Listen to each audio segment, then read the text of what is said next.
All right, hello, my friends, and welcome to session number 74 of Unlikely Heroes.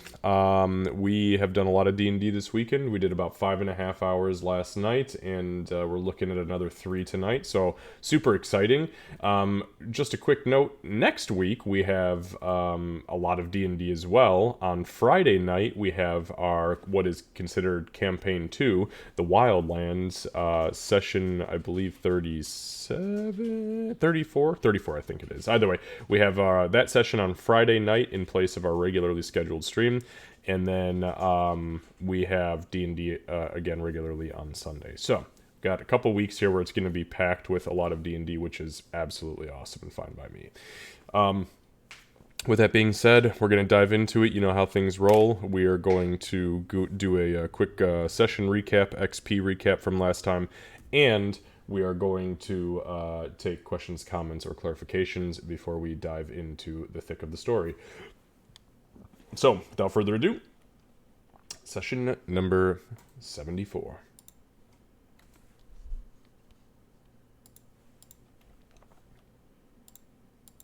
All right, so recap from last session, session 73. So you guys left Pudu and you made for the Hobgoblin encampment.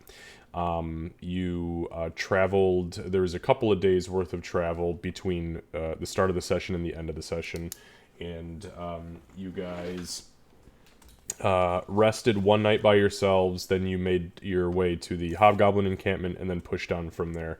Along the way, there were various role-playing aspects that kind of took place. A lot, actually, that some of them got really crazy really fast. But the most interesting one was, of course, right at the tail end of the session, because things always get weird before we leave off for the week. And that was when you guys decided to rest momentarily in the valley that you had initially entered and rested in, knowing that there was at least some safe haven there, or at least there was at some point, as this was also the valley that you were ambushed by the gigantic white dragon whom you had almost slain, actually, in the initial combat. However, in this same night, in this same place, as predators tend to know their hunting grounds, Ishnir appeared to you once more, Aurora and Doc, during your watch. And the scary part of it was she was very quiet about how she went about this, aside from some of the environmental effects like the ice pellets that were kind of raining down in the snowstorm cloud that was above her. It definitely wasn't as vicious as it was when she was hunting, but it was definitely present. With that, though, Ishnir, in a weird turn of events, kind of said out loud to Aurora, I know what you are, and you and your companions bested me, and I should be dead right now. But I'm not dead, and I have you all to thank for that, regardless of the outcome of my own wounds. And it was with that she tossed a few things down to your feet, and pretty much said, I owe you. And literally, it was an IOU. And that, my friends, is a boon. So you were given a minor boon to be called upon at a time of your choosing, and that was not only for the fact of who you are, but it was also because you were capable of besting the number one predator in this entire side of the mountain range in combat. So, give me 1 second, guys. I got stuff happening over here in chat. So bear with me 1 sec. Hey, thank you for popping in, Freelancer Alex. I appreciate you being here, and I thank you very much for that follow. We're just starting tonight. Just so you know, obviously we got a lot of chat messages that pop up automatically here. I don't think Ishnir's the scariest predator on the side of the mountain. Ishnir didn't scare me. Okay, hang on. Let me shut her off. Okay, sorry. So the session is just starting. There's a lot of messages popping up. If you want to see the character sheets, you're more than welcome to click on the links and go there and have a peek. And then obviously there's a message that just popped up that says, I don't pay a whole lot of attention to chat, but I did want to acknowledge and say thank you very much for the follow and to welcome you on in. If you have any questions, the group, the party who you see here, they are all active in chat usually and typically have things to say. So welcome on in. We appreciate you. And sit back, relax, and enjoy session number 74 of Unlikely Heroes. Okay, so with that being said, Ishnir then took off, and Doc pretty much was like, what in the fuck was that? And Aurora was like, oh, what do you mean, what was that? And then Doc said, are you fucking kidding me? What was that? Speak now. And Aurora was like, teehee, well, whatever could you possibly mean? Okay, fine, I'll tell you stuff. And then she kind of regaled her about the at least what she knew as far as this Ashuralladon situation was concerned, to some extent. Maybe not every gritty detail, but a little bit of it. It was with that Gray and Ree awoke to begin their shift. Well, Mommy and Mommy went to bed angry that night, and go ahead. Did I wake? They're like, I feel like I woke up from hearing them speak, and then they're like, "Well, there was a white dragon here." And Gray was like, "There was a what?" Mm-hmm. Yep. Pretty much exactly how that went down. Yep, don't worry about it. Go the fuck back to sleep. We're having a lover's quarrel, I believe were the words that Doc used. So you guys went throughout the remainder of the evening. There was no additional crazy things that had happened or that had gone down after that. It was a pretty standard watch. Although, obviously, I'm sure on Ree and Gray's end, there was a little bit of confusion still. Like, wait a minute, you're telling me that there was a fucking dragon here and nobody just, decided to wake us up? We're just gonna be cool with that? We're just alright with this. And we're just gonna take, of all people, Aurora's word that everything's cool as a cucumber. Well, Doc did try to explain, too, that if we said too much, we might lose a very powerful... You know what? That is true. That is true. That is absolutely true. And Doc is a wise little gnome. Not always the smartest of gnomes, but definitely some wisdom in that little head of hers. So with that, though, Gray and Ree accepted it, and we find ourselves beginning today's session on the 4th of Jury, which is a Monday at 5 a.m. And this is when the watch will have completed. Everybody's waking up, and yep, that's where we'll be. So, Session XP. So, Session XP is as follows. Everybody, because there was some absolutely wonderful roleplay between, the fact that we just essentially did 3 scenes of non-stop roleplay, which I expect nothing less from this group, but some really intense roleplay, and some big reveals, which is kind of an important, plot progression thing. So instead of the normal 500, and outside of the normal 1,000, congratulations, you guys had great roleplay. I gave you all 1,200 XP for the roleplay, which puts Doc and Ree at 48,049. Congratulations, you've both leveled up to level 9. You may take that level up right now.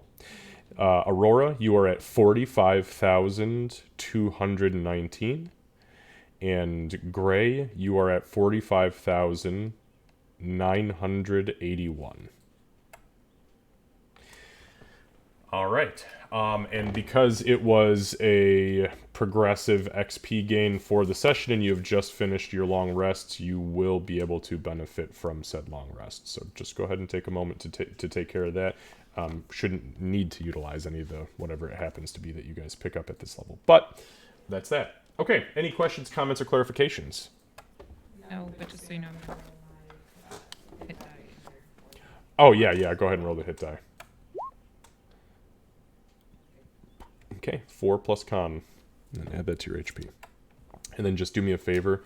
So what is that total? I'm just going to update your token. Oh, thank you. It will be 6. An additional 6, sorry. So that puts you at 49. Yes. Beautiful, thank you. Hell yeah. Oh, Can shit. you hear me tonight, Nice, by the Kevin. way?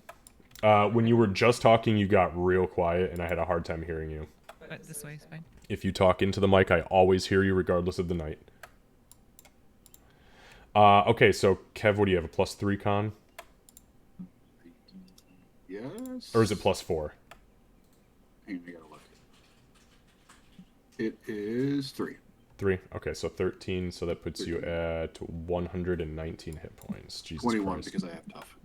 Oh, shit, that's right. Yeah. Tanky's going tank. Wow, That that's is a lot of hit points. terrifying.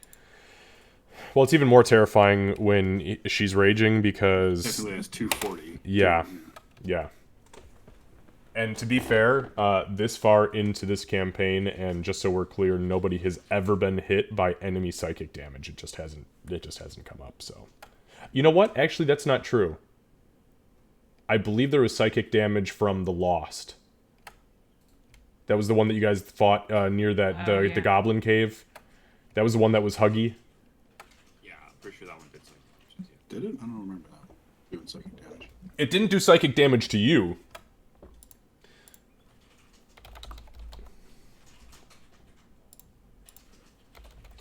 Okay.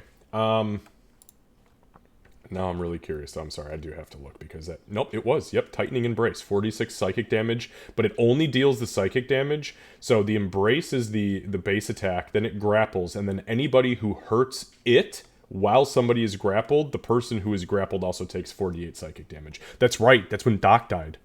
Yep, Because that Doc was the one taking all that I got damage. hugged to death. Yep. And then came back as well. Okay, so yeah, with that being said, we'll pick up the session. We are Monday, the 4th of Jury at 5 a.m. And you all awaken.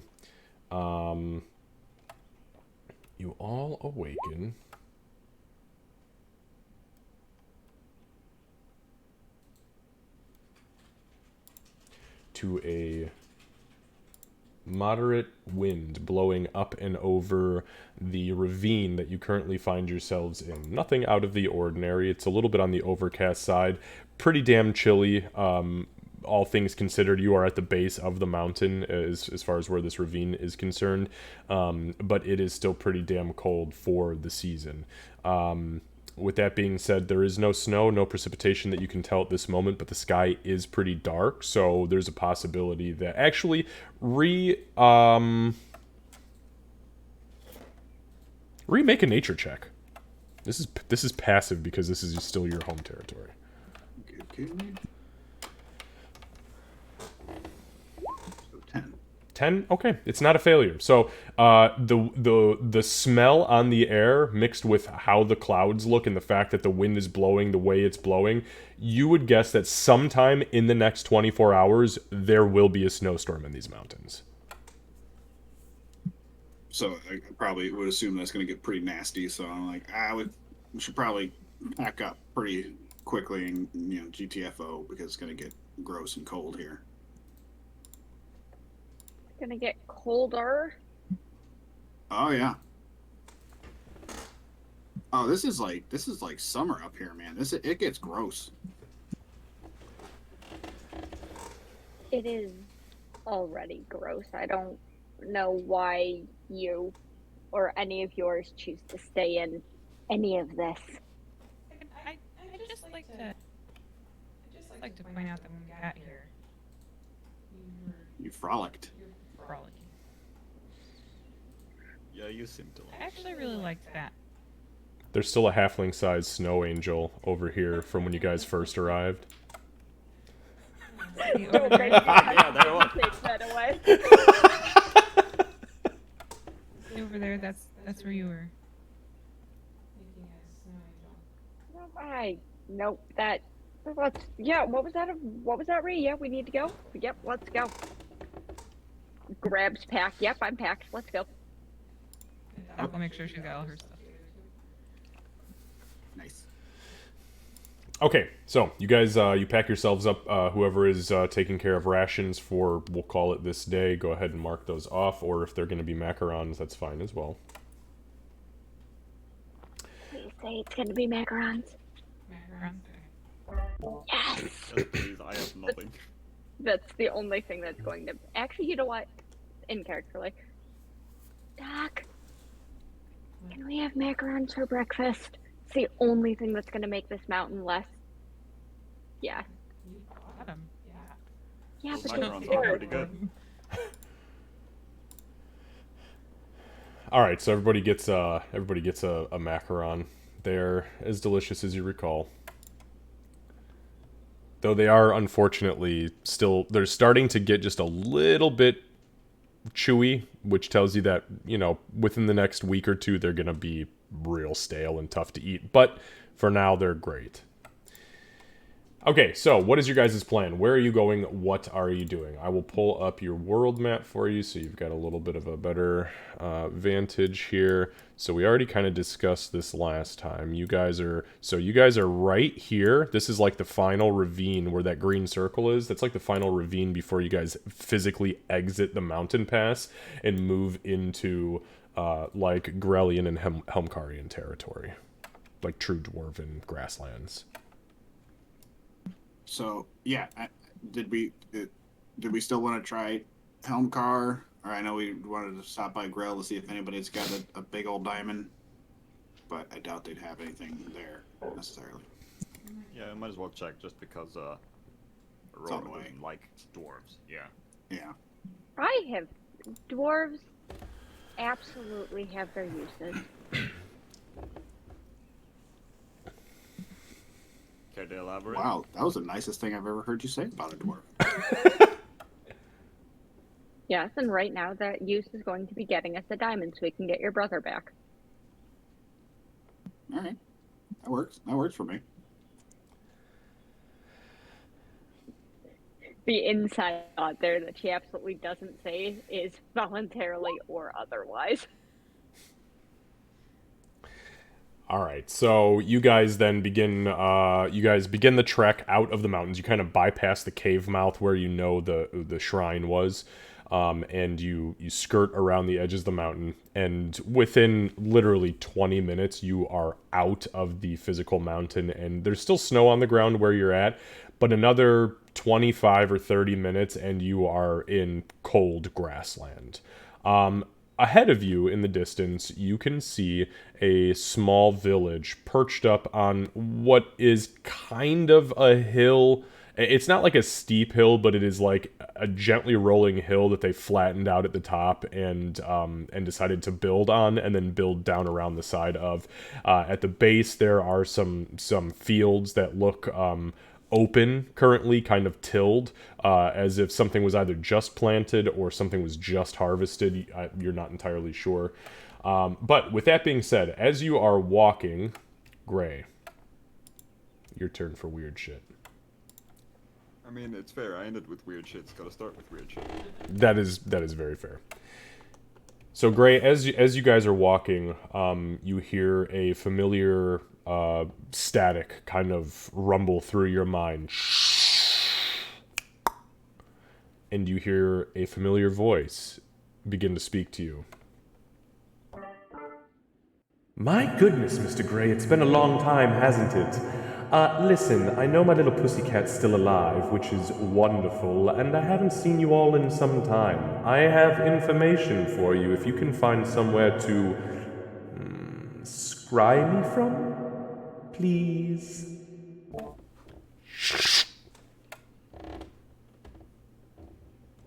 I don't think Gray's gonna say most likely that'll be Helmcar. No, I guess Doc will send you a message regarding if we change it. I guess what he gets back. Okay. And then after that, leaves, he's gonna go, I swear Xavier's one of the weirdest people I know. That's saying a lot. Like out loud. Probably. Yeah, he is.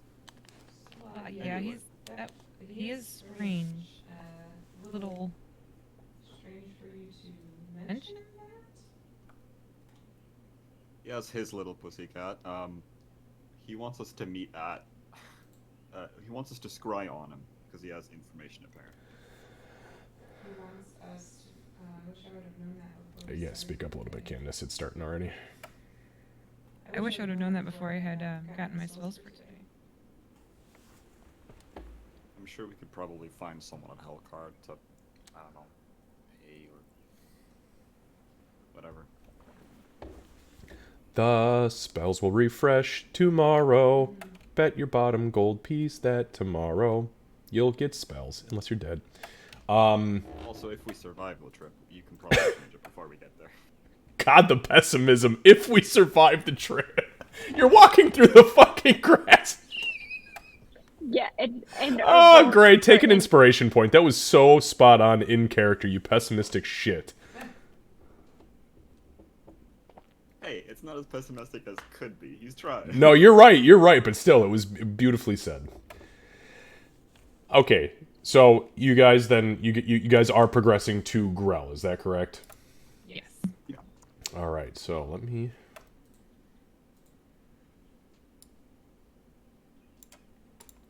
Alright, my friends, welcome for the first time ever in this campaign, the village of Grell.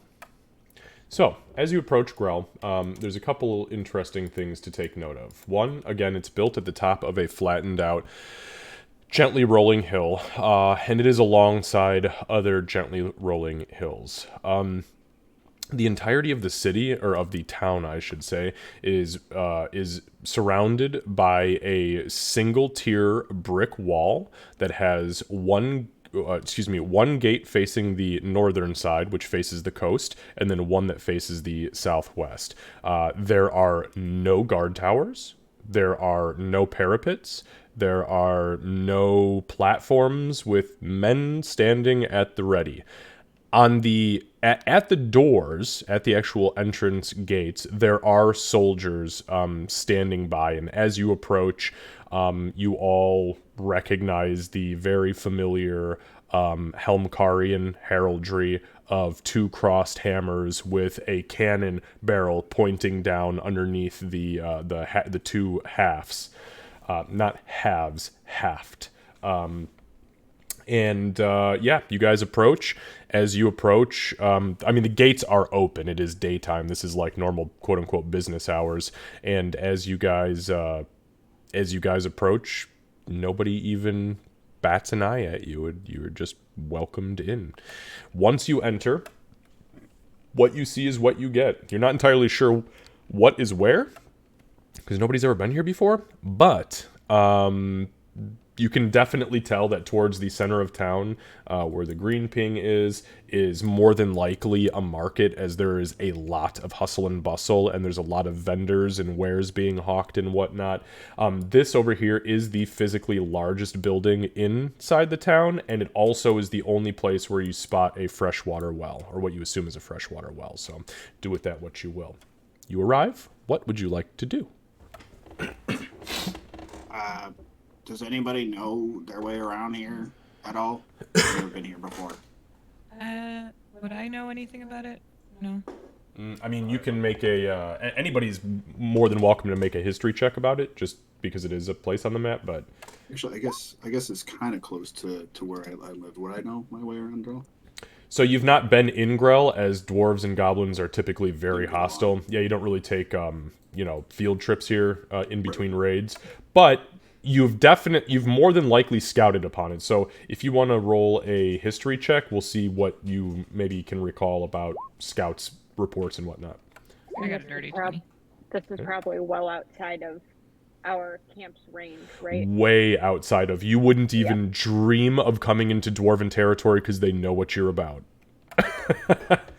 In that case, actually, the closer we get towards Grell and Helmkard, the more Aurora is going to, fiddle with the bow just a little bit.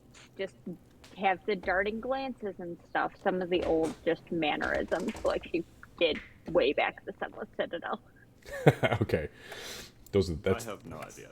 My caravan would normally just go straight to Helmkar, because why stop at this little town? You're not wrong about that. You're absolutely right. I appreciate that.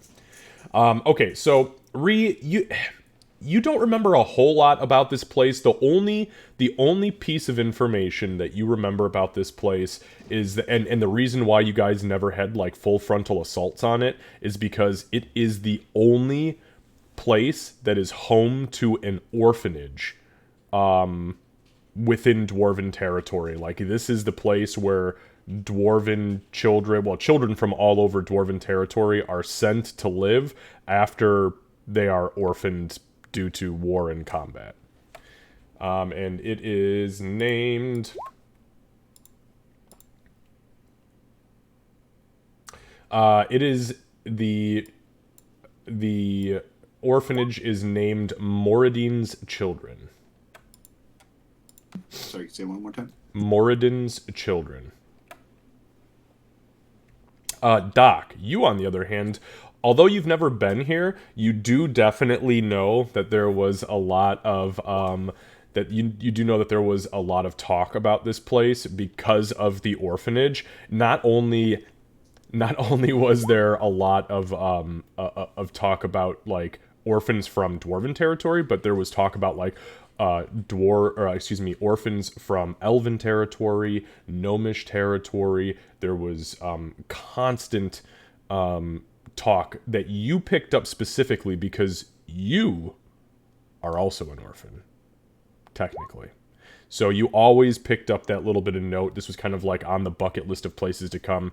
You don't know a whole lot about anything else within the city except that it is very rarely touched during wartime because even the most hostile of aggressors, which would be the giants that live within the Grelian Mountains, they rarely will touch it because it is such a sanctuary for the children. And no evil has come to pass yet at this point that would, attack children. Not yet.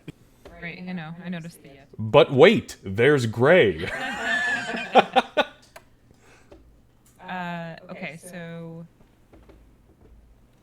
I don't know a lot about the town as a whole, but I do know there's an orphanage here. Wait, you're shopping for kids? I mean, it's not shopping. I guess this is kind of shopping. It is. I was never in an orphanage. I got dropped on a doorstep. But it is kind of shopping for kids. I feel like if you wanted to shop for kids, the art camps would do that pretty well too. Right. Aurora seems to be considering both with the neither of you are wrong. Well, regardless, I don't think any of those kids are gonna be able to sell us a diamond, but I do know there are dwarves here, so... Hey, a kid could be named Diamond. Oh my god. Magic Wait. is hard, she just pats it. Wait. I know how magic works though. So wait, if we have somebody named Diamond who's worth 300 No. gold, There's not going to be a It's not dwarf gonna kid work. worth 300 gold. I can guarantee you that. Also, so everybody's aware, I woke up feeling a little bit smarter, and as soon as we have the diamond, we're good. wait, you can do the thing? We can do the thing. Oh, So we don't need to go all the way back. No, we just need the diamond. Then you should let your priestess companion know. I will once we have the diamond. Because if we have to go all the way back for the diamond, then... Well, dwarves. If dwarves are going to be dwarves, as dwarves often are, then there's going to be a market, a smithy, and someone who dabbles with gems. It'll be here somewhere. It's just finding who's willing or unwilling to part with it. Also, just in case we get split up for some reason, it's not one diamond worth 300 gold, it's one diamond worth 500 gold. Make sure we don't buy some of the same. We could just probably go ask someone in the market for directions. yeah, I'm pretty sure that. Yeah, that's what my thought was. Just go to the market and see who knows what, or at least like stop any rando on the street and say, "Oi, Oh, big diamonds, where they at?" I We would get diamonds. prefer we Fucking don't right. get terribly separated here, or if we do go to Helmcar, we've had bad experiences getting separated in dwarven towns, and if if one of you dies again, well, let's not have that happen. I don't do that anymore. Okay, yeah, I got it. It was me. Yep. Wow, called the fuck. Definitely died for it twice, everybody. I remember. Why don't we... I don't want that to happen again. Actually, you hold the record now, don't you, Doc? Something that I'm necessarily proud of. We can even the scoreboard. Easy. Actually, you'd be surprised how close I am. Right, let's not. I'd rather hold the record and have everybody live nice, long lives. Listen, Lucy, don't you remember what happened to Ukram? You want that to happen again? Too soon. I'm so sorry. I felt really bad, by the Dude, way, we just talked so we're about it clear. so much. We talked until almost 2 in the morning, and then this morning I woke up feeling enlightened, and I said, you know what? No. That's how Ukram should have fucking gone out, and Lucy flung himself at that shit show in hopes that that would happen. Absolutely. Yeah, okay, good. I'm glad I'm glad that was the case, and it was as glorious as I wanted it to be. I was more kind of hoping, because I was hoping Quincy would take out the 2 little bots, I'd run up, and then the ballista would, like, kill me, and that's how I done it. Yeah, unfortunately, it was just like death by police brutality stun baton. But hey, it is what it is, right? It's because he's green, isn't it? Pretty much, yep. Okay, anyways, before that gets out of hand. Okay, so as you guys are standing here having this conversation, you notice that actually, hang on, let me take one quick look here. So Gray, with your passive insight, as you glance around, excuse me, not insight, your passive perception, as you glance around, you realize you guys are actually getting a lot more attention than you had initially anticipated. Nobody is saying anything to you. Nobody is approaching you or doing anything weird or casting spells, but there is a lot of people looking at you and a lot of cuffed mouths with eyes watching you out of the corner, kind of pointing in your direction. It does not seem aggressive, but there is a lot of it, and as you look around, you're like the only 4 non-dwarves that you can see in your immediate vicinity. Oh, the whole group is getting that attention. Yeah. Just you. No. Just you guys as a whole. It seems more popular. Hopefully it's for good reasons. I really don't want to go to jail again. This time. Then let's get what we need and get the hell out of here. Okay, Let's go. Ree will kind of wave to like the nearest person. Oh, wait, can you tell me where the market is? Looking for a giant fuck off diamond. Do you know where I can go for that? Make a persuasion check. Disadvantage. Yeah, I'm gonna say with disadvantage, definitely, because you are not only a goblin here, but because, well, you're fucking Ree. Maybe. Am I allowed to assist? How? Before you can go ahead and make the first roll. How are you going to assist? I think Gray would kind of go, what she means is, do you happen to know if there's a jeweler somewhere in the market around here? If so, could you kindly direct us to it? Probably gonna take that roll. All right, yeah, Lucy, I'll allow it. Go ahead and roll with advantage, or you can, yeah, just make it a straight roll. So you would be rolling with disadvantage. Gray is assisting you, so you take the straight roll. So it's a 3. So it's a 3. Hey, you know what?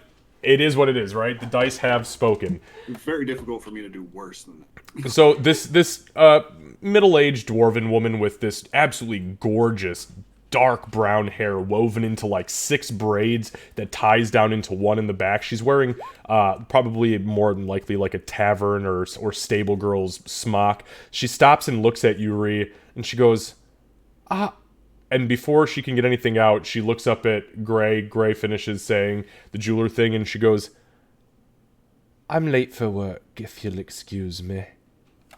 And she just walks past you. Doc walks up.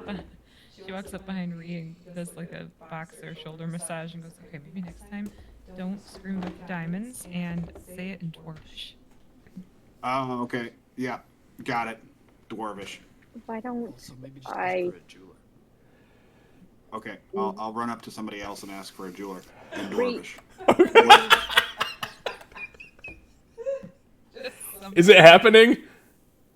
Unless somebody stops me, she's gonna find somebody else. Aurora's. In fact, I think Gray would literally go, you should ask that guy over there. And Ree's gone. All right, Ree, go ahead and give me a persuasion check. And because you got the pep talk, I'll allow you to do it with a straight roll. Okay. Yeah. Jules. Place for Jules.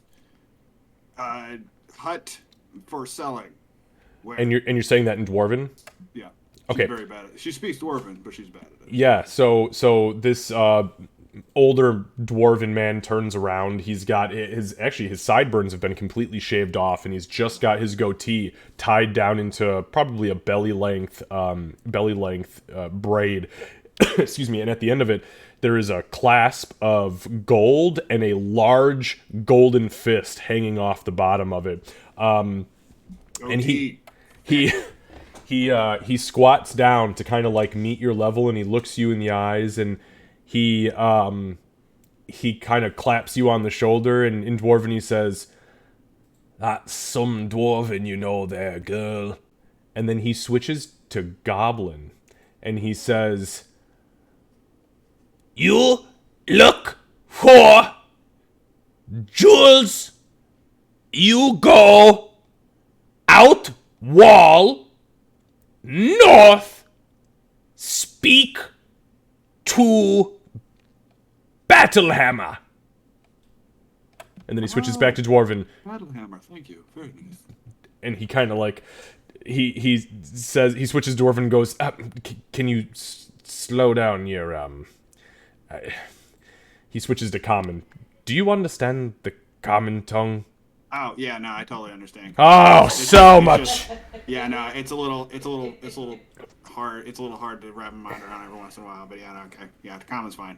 It's really impressive that one of your type even speaks the Dwarven that you spoke, so good for you. I'm the smartest goblin I know, so, you know. Well, I'm 79, and you're the smartest goblin I've ever met, so that's a good thing. No, seriously, though, if you're looking for a jeweler, don't even go to the market. Go outside the front gate, hook yourself to the left, and go to the orphanage. You're going to want to speak to Durger Battlehammer. He may be able to assist you with that. Durger Battlehammer. Durger Battlehammer, yes. Durger. He runs the orphanage, but he's a very powerful priest of Moradin. Oh, okay. Awesome. Thank you. What's your name, sir? Me? Carrick. Carrick. What's Very your nice to name? meet you. I'm Joel Rithy, Joel Rithy. Breaker of Chains. Oh, goodness, you've got titles. Oh, yeah. Good for you. Smusher of Dragons, sometimes. Smusher of you've smushed a dragon. Oh, yeah. Smushed her real good up there in the mountains. Ishmir? Yeah. Shut up. No, you Well, didn't. she's still alive. I mean, like, you know, let her go because, you know, she ran away. But, you know, yeah, smushed her good. He blinks a couple of times, and he looks you in the eyes, like really close, almost nose to nose. You can smell like this, like chalky tobacco scent kind of coming out of his mouth, and he just kind of looks at you and goes, "You know what's crazy? I believe you, and I don't know why." Got a very trustworthy face. All right. Good for you, Joe Rithy. You should have killed that fucking dragon while you had the chance, but integrity to let her go. Like I said, she ran away, so, you know. To be fair, you know why we never put her down. She keeps the giants in check. Yeah. Right. Take care of yourself, Joe Rithy, breaker of chains, smusher of dragons sometimes. All right, you as well. He stands back up and he turns and kind of just goes about his day, but he does stop and look over his shoulder a couple times, and then he just shakes his head like an old man who was just told something and he just cannot fucking believe what he heard. Fucking goblins these days. I met a really nice dwarf back there. He has a thick goatee, and he said if I want to find diamonds, I should go to the orphanage, talk to Battlehammer. Okay. Durger Battlehammer. Doc, as soon as that name is said, you would immediately recognize it as, like, the guy who founded the only orphanage in Dwarven territory. He is famous as famous as you can get amongst orphans. He is the guy. He is like the Willy Wonka of orphans. I was already fangirling for other reasons, so. Oh, yeah, and you get to meet him a couple hundred years earlier. Mm-hmm. Yay. Well, you'll see. Yeah. Okay. Oh, wait. Yeah, no, that actually tracks. Well, I mean, I don't know about diamonds, but I know that he's resourceful. He's the one who created the orphanage. He runs the whole thing. So if nothing else, if he doesn't have it, he should know where we can get it. Which, if he doesn't have it, I'm guessing the answer is Helmcar. Kind of like Fred was looking Honestly, for. I kind of thought that's where my new friend over there was going to tell me to go, but he said don't even try it at the market. There's nothing there for me. So Well, at least we save time. yeah, I mean, I might still want to see what's in the market. You know, if we got like, I don't know, drugs. You have drugs. I bought you. Oh yeah, I got drugs. Hold on a second. Let's not discuss that in the middle of a town that we haven't gone to jail in yet. So every second we're standing here discussing it is another second that your brother's not back, Ray. Right. Yep. Good call. All right. Let's go talk to Bert. Yep, let's go there now and not talk to anybody else as we go. As they're walking, Doc leans over to Gray and goes, I completely forgot that you bought her. It was a very nice gesture, but I think the mark is like flowers. What? For what? I just wanted to see the reaction with the drugs. Last time it happened, it was hilarious. Hilarious. Also terrifying, because I took some, and that did not look good. Oh, No. no, it did not. God, Just that's say a right. Yeah, little you prayer took those for drugs Henry. and wound. I was gonna say that's how you got the cow killed. I'm gonna say a little prayer for Henry as they walk. Oh, that was one of the weirdest died? moments. Henry. Who? Oh, that's dark. It's a backhand to the gut. Poor Henry. Why'd you hit me? So stupid. All right, so you guys exit the interior of the town of Grell, and you make your way up and towards the orphanage. As you begin to approach, you get to about here, and you realize that standing outside are what are referred to as, and this is common knowledge, especially amongst those of you who understand dwarves, which would be Ree and Aurora, and you see two Longbeards standing outside. The Longbeards are essentially elite infantrymen from Helmcar, and their beards are grown literally until they are hanging on the ground, and then they are bound to the boots of the Longbeards, and they are trained to utilize said Longbeards in combat as whips. They like strap stones and heavy metal objects, and as they swing their heads in combat, usually with pikes or polearms or greatswords, they're capable of taking multiple enemies out from the top while swinging and taking legs out from the bottom. And so these guys are no bullshit. So you get up to the Longbeards, and one of them puts his hand out, and he says, "Oi. Is there something we can help you with? Clearly, are you looking for something? Did you?" Yeah. We. Aurora's gonna put a hand out to stop Ray. Oh. Like before she can. Like, nope. I like And then beards. Aurora's going Oh, to thank say. you. Aurora's gonna say in Dwarven, would it be possible for my companions and I to meet with Battlehammer? We were directed here by a gentleman in town. Battlehammer. You speak halfling like your long-lost friends of High Priest Durger Battlehammer. I'm assuming that's who you intended to request the presence of, yes? Yes, please. Durger Battlehammer. We were told that he can maybe tell us where we can buy a giant fuck-off diamond to raise my brother from the dead. He blinks a couple of times heavy at you and goes, "All right, let me get this straight. You show up on the front steps of an orphanage to request an audience with the high priest of said orphanage. and the highest capable performing battle priest from here to Helmkar in order to obtain a material component strong enough to bring a dead goblin back. That's what I'm understanding, yes? Well, when you say it like that, it seems kind of ridiculous. I mean, it's not the weirdest thing we've done. That's fair. Was that guy fucking with me? I think he might have been fucking with me now. Look, I can put the request in. I just wanted to understand in the most plain terms that that's what was happening here. Yeah. That seems about right. I guess that's the long and short of it, yeah. Who sent you here? Oh, fuck, what was his name?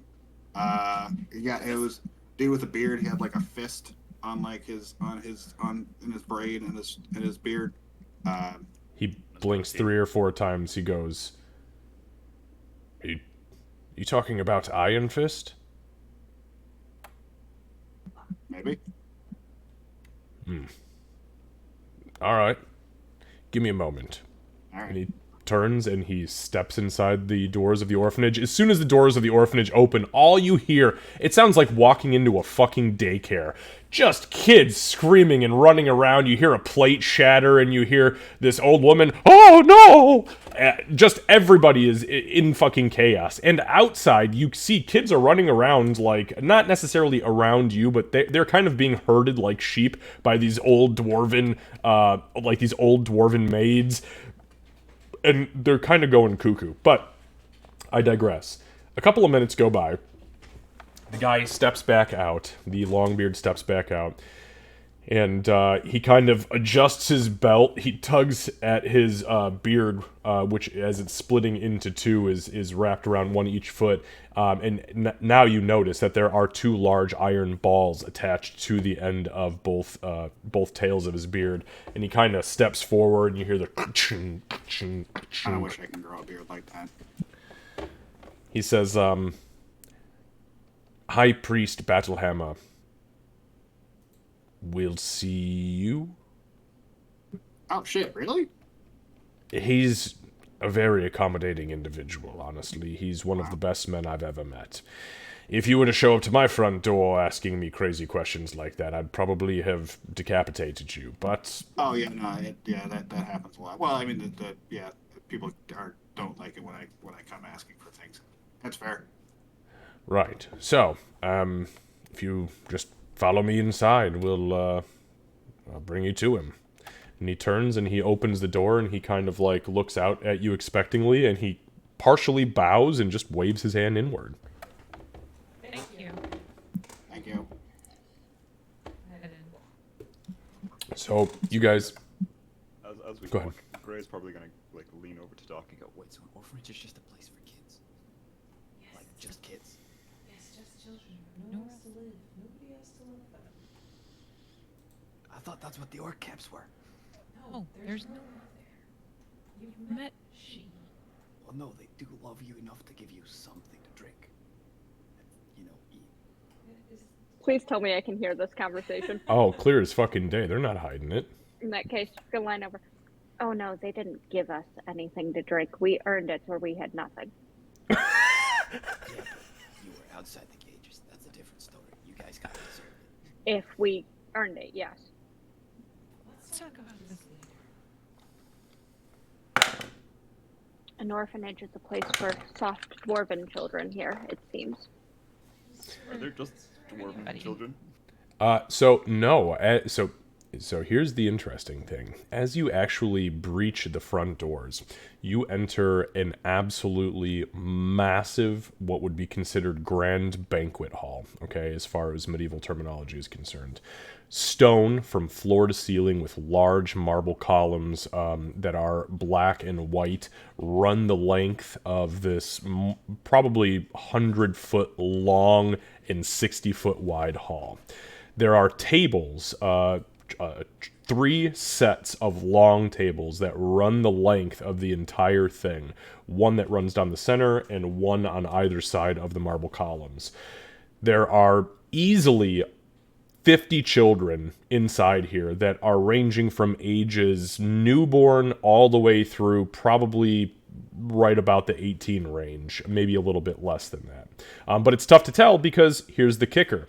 There are dwarves, yes, lots of dwarves, majority, probably 50% of them dwarves. However, the other 50% are made up of humans, half-elves, half-orcs, halflings, gnomes, and you do note at least 3 tiefling children and 3 dragonborn children. 1 red, 1 blue, 1 white. There is a very large mix of children within this place. But yes, the vast majority are dwarven. Seeing all the kids, Gray's also gonna just tighten the drum around his back slightly so that it doesn't, get tampered with. Wow, that was a self-preservation thing. I really thought it was going to be you were going to play a little ditty to entertain the children, but here we are. As he slaps the drum and casts Thunderwave, "Be gone, children!" That Halo is just barely there. I know, yeah, just barely. Yeah, so Doc, as they're walking through, will be looking around and clearly going through all sorts of emotions all at once as they're going through. Okay, so you guys are led down the length of the main hall, and you are taken into a room that leads off to the left. And when you arrive at the door, the guard knocks, and you hear from the opposing side, "Oh, you can come in. That's no problem." Door is swung open, and inside you see a very modest room. There is a single wooden bed, probably a twin size, which is actually pretty big for a full-grown dwarven man, but still about a twin. There is a single tier dresser that has 2 drawers on it, on top of which is a lit candle in a golden with a golden candlestick holder, a very clear-cut holy symbol of Moradin, which is just a large iron anvil being struck by a hammer tied to a piece of leather. Excuse me. There's a small writing desk, a chair on which this man sits, and then on the far side of the wall, which again, this whole room is only like 10 by 10. On the far side of the wall, there is a tapestry of a dwarven man with a long white beard holding a warhammer above his head and jumping into the maw of a white dragon. The man that sits before you, he turns around from the writing desk. He stands about 5 foot 5 inches. He's pretty stout, unmuscled, definitely not a warrior type. He has a mid-length brown beard, but the beard is beginning to gray at the mustache. And you can see that he's probably early middle-aged as far as dwarves are concerned. He is wearing long white robes with a golden trim, and affixed to a shield that is sitting next to him is another sigil of Moradin. He also has a battle hammer that is hanging on a leather frog off of the wall. And besides that, he has nothing. But he turns around, takes note of you all, and then he motions to his bed. And then he stands and he swivels his chair around and pushes it near the dresser. And he says, "Please, come in and have a seat." On your bed? Doc will just move over to where he motioned. If it was the bed, then she'll go over there. Yeah. So you plop down on the bed. It's probably filled with like straw or horse hair, or maybe even goat hair. It's not very comfortable, but it is something that will suffice. And he stands and kind of looks expectantly, and he says to you, Ree, "Well, of course, yeah. Where else are you going to sit? You're more than welcome to take my bed, or you can have the chair, or if you'd rather the floor, that's all right too." Oh, yeah, no, I'll get comfy cozy on the bed, sure. Ree kind of like sidles up to the bed, just kind of like, kind of like loud just a little bit. This guy's just kind of nice. Yeah, it's really not bad. I mean, for you always thought dwarves, you know, they had like the musty, stinky, like old man farts beds, but it's you know, not as bad as you would have expected. So he looks over to the guard at the door and he kind of nods, and the guard nods and then kind of eyeballs you, and he says, not the guard, Battlehammer says, "It's all right. I can handle myself if it comes to it. Thank you." And he bows again, closes the door, and you hear him walk away. The man before you looks out at you and he says, "So, obviously, as you came looking for me by name, you already know who I am. But I feel inclined to introduce myself formally. I am High Cleric, technically High Priest, but I'm still technically within the clerical ranks, but that's a little bit of bureaucracy for you. I am High Cleric Durgal Battlehammer of Moradin's Children. Welcome to our orphanage. Now, I hear that you've come seeking something. Excuse me. The Laughing King's guardsman was a little bit off, I think, in his description of what you were looking for, as he said something about necromancy, and obviously that's not the case, because if it was, my wards would have gone off as soon as you entered this place, and you'd have been dust. So, what exactly are you looking for, and how can I help you?" I mean, he wasn't. I guess Sorry, Candace, I can't hear if you. you want to go with the semantics route, he wasn't wrong. But we have a loved one of hers, so kind of her brother actually, who was killed, and we're trying to restore him. We're trying to bring him back, but we don't have the single diamond necessary to do so. Interesting. He sits on the floor and pushes his back against the wall. You hear like a couple of cracks as his neck kind of adjusts to the seated position, and he looks out at you. "Tell me about your brother, Wee Goblin. What is it that killed him?" Okay, yeah. So this is kind of a bigger story than, I guess, just my brother. Really, it's so what. All right. The short story here is that he was killed by a monster that we called the Hungry. They're part of a sorrow sworn, nasty group of creatures. This monster came to my brother's village, my village, and ate and killed a ton of my kin there. And I was able to find his body, recover it, and he was basically just sucked dry of all his goo, bones and such. But we managed to find his husk, and my friend here, Doc, did some booyog on it and on his body to keep him fresh-ish. And so we're trying to find a big enough diamond, because I have like a whole bunch, and she'll pull out the God's Tears diamond. I got a bunch of these diamonds, but apparently they're not big enough. His eyes go wide as soon as he sees him. He's just like, "Whoa." Yeah, they're pretty.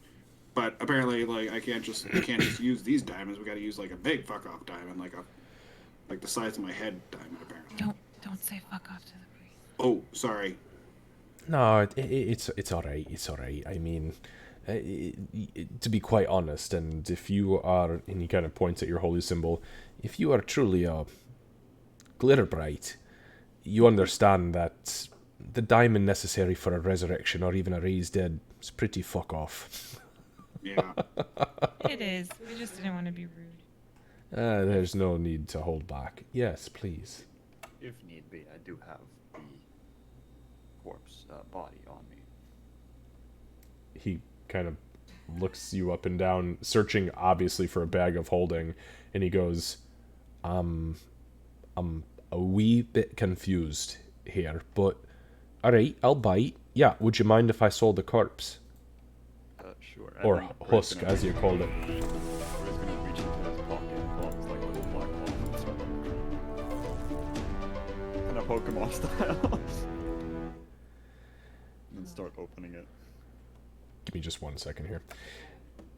Hey, thank you so much. I don't pay a whole lot of attention to chat when we are streaming our D&D games because I do question as give well. all of my attention when he's to back. the players. However, Justin, I just wanted to say hello and welcome, and thank you so much not only for the follow, but for joining us tonight for session number 74 of Unlikely Heroes. We are in the midst of some pretty deep roleplay, which is awesome. There's a lot of reveals happening as far as the lore and the story is concerned. So welcome on in. Thank you so much for joining us. And if you are interested, please feel free to interact. Some of our players are here in chat. Their character sheets are popping up regularly within the chat messages. So when we absolutely, thank you for popping in and hanging out. If you have any questions, obviously feel free to ask away. I don't pay a whole lot of attention to chat while we're streaming D&D, just to make sure that the players are getting my full attention. However, we encourage you to hang out and ask or interact as you would like, and we will definitely try to get to you when we can. But there are plenty of people here in chat, especially the lovely Rose Wolf and Nerdy Knots, who is my mod, and my wife, who is also playing Doc, and she will be more than happy to answer or to interact as you would like. So, without further ado, I'm going to jump back over. Oh, hey, yeah, we just got the chat message that just popped up for all the characters. Well, Seru's here too, but Seru's always fucking... Fuck you, Seru. I love Seru. Seru's my man.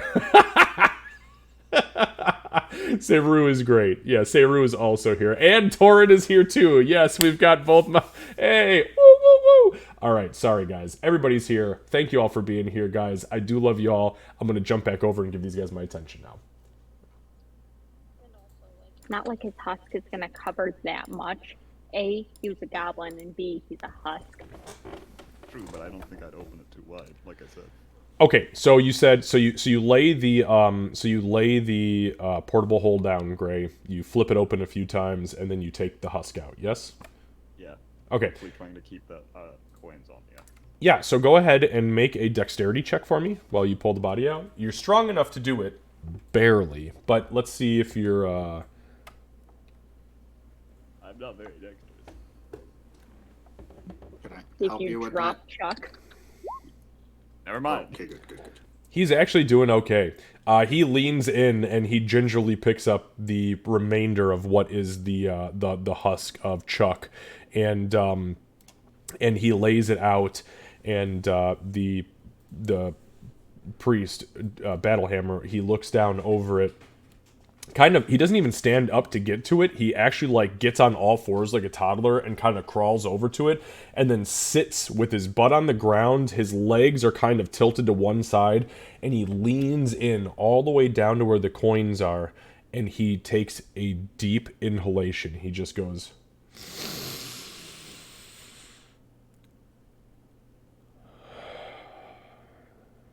There is definite darkness that lies within your brother's corpse.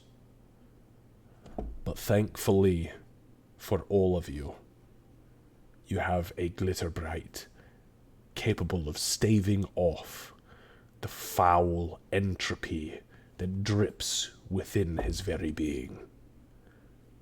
Good for you, Glitterbright. Good for you. Yeah, thanks, Doc. Doc looks kind of like a nervous, like smile, like no pressure, kind of a. He sits back now, puts his legs kind of in front of him, crisscross applesauce, and he puts his left hand on Chuck's right knee, and he just kind of pats it, and he says, "Right.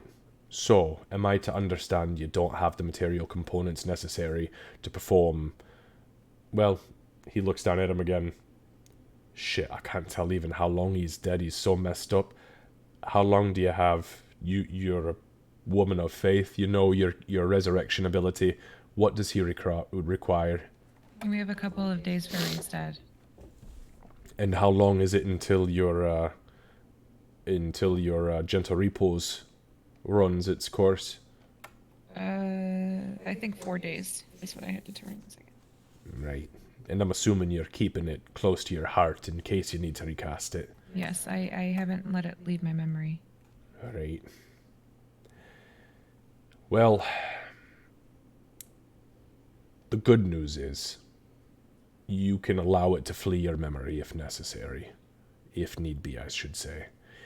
Because I do have a couple of diamonds that are large enough for you to perform your Raise Dead, if that's what you're looking to do.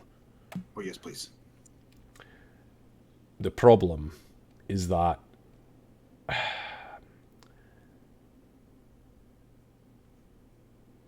I need your help. Mine? All of us? Yes. All of your helps. Okay, yeah.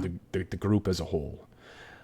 I have a situation here in Grell, and if I'm going to turn over materials that could be used to bring back a child who meets their untimely demise, I will have to do so knowing that you are worthy of taking that resource away from me, at least for the time being. I only get so much as far as my stipend from Helmkar is concerned. So, it's dangerous. Have you ever fought a giant? I'm sure. I assume Marie has, like, come across a giant or two. You've come across giants, probably never one-on-one to giant, but you've definitely been toe-to-toe with ogres, and ogres are, like, only, 75% of what a giant is. But you've come across a few giants. You've had a couple boulders flung in your direction, and you know their destruction. Giant lizards count. And he's probably referencing hill giants, just so we're clear. We've not together fought any giants. We've dealt with a few nefarious foes. We've dealt with some big nasties, for sure. Do giant lizards count? Giant lizards do not count. But here's my Ride a question. giant goat. You know what? I don't doubt that. I also have ridden giant goat, actually, ironically enough, back in my early days well, never mind, I won't regale you with that. But long story short, in the War of the Giants, when Helmkar went to war with the Hill Giants, I was part of a spear goat squadron, and I survived, so I can tell the tale. Yes, Lucy. As a story, I feel like Gray was definitely a story collector while traveling with the troop. Do I maybe perhaps know the story? Not of him specifically, but of the battle. Yeah, so make a history check. You're right though. Gray is absolutely a story collector. I mean,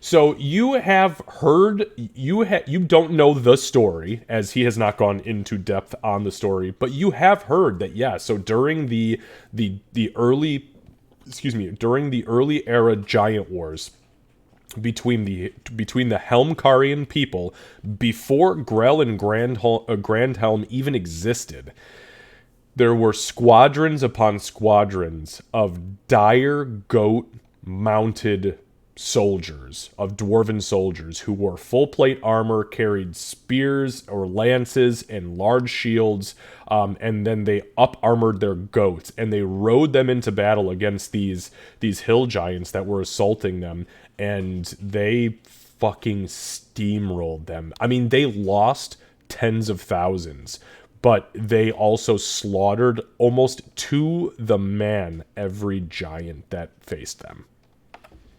So I feel like an odd thing for Gray at this moment, because he loves his stories, and as a kid probably he would have loved that one a lot.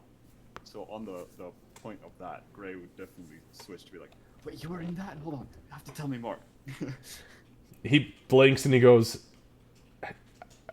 all right, well, maybe if you'd like to stay for dinner, I could regale you of some of my battle days. I was not a frontline charger, I was a left flanker, but we had about 25 hill giants that we went up against, and I saw a lot of my men die that day, but here I am to tell the tale. At that point, Gray was definitely sitting on the ground, also crisscross. Like, everybody's around Chuck's corpse at this point, like, ooh, tell me more. So he says,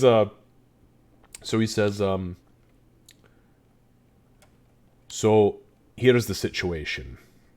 I have 2 hill giants that have been taunting and teasing just outside of town. I've actually had 16 guards killed in the last fortnight, and consumed, quite frankly. They're eating us.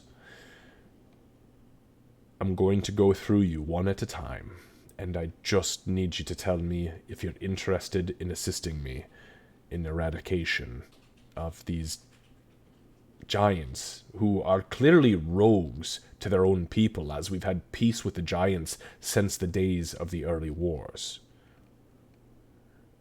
And I'm going to start with the quietest one in the room. You, halfling. Will you assist me? This will help Bree get her brother back. That's why we're here. And she just kind of shrugs. And she's saying that in Dwarven, by the way. Okay. His eyes kind of go wide, and he sits back a little bit, and in Dwarven now, he goes, I was unaware that you spoke the language of my people. Thank you for your dedication to the language. The pronunciation, it's almost flawless. I'd like to maybe have a conversation with you at some point, too. And you, the one they call Doc, Little Glitterbright, what of you? Oh, well, Ree is my family, so bringing her family back is all that matters. I'm here for it. Wonderful. And you, Little Goblin. Obviously, I assume. Well, yeah. I mean, well, how many giants are we talking here? I mean, like, do you want us to kill them or just drive them out? Because I'm having a little bit of a crisis of killing outright, lately. Because I died once, so it was not really. I don't care. I don't care how you do it, but I'd like them gone. Yeah, I'm absolutely in. And you, my very interesting friend, who somehow reeks of darkness, but also stinks of light. Not quite sure about you.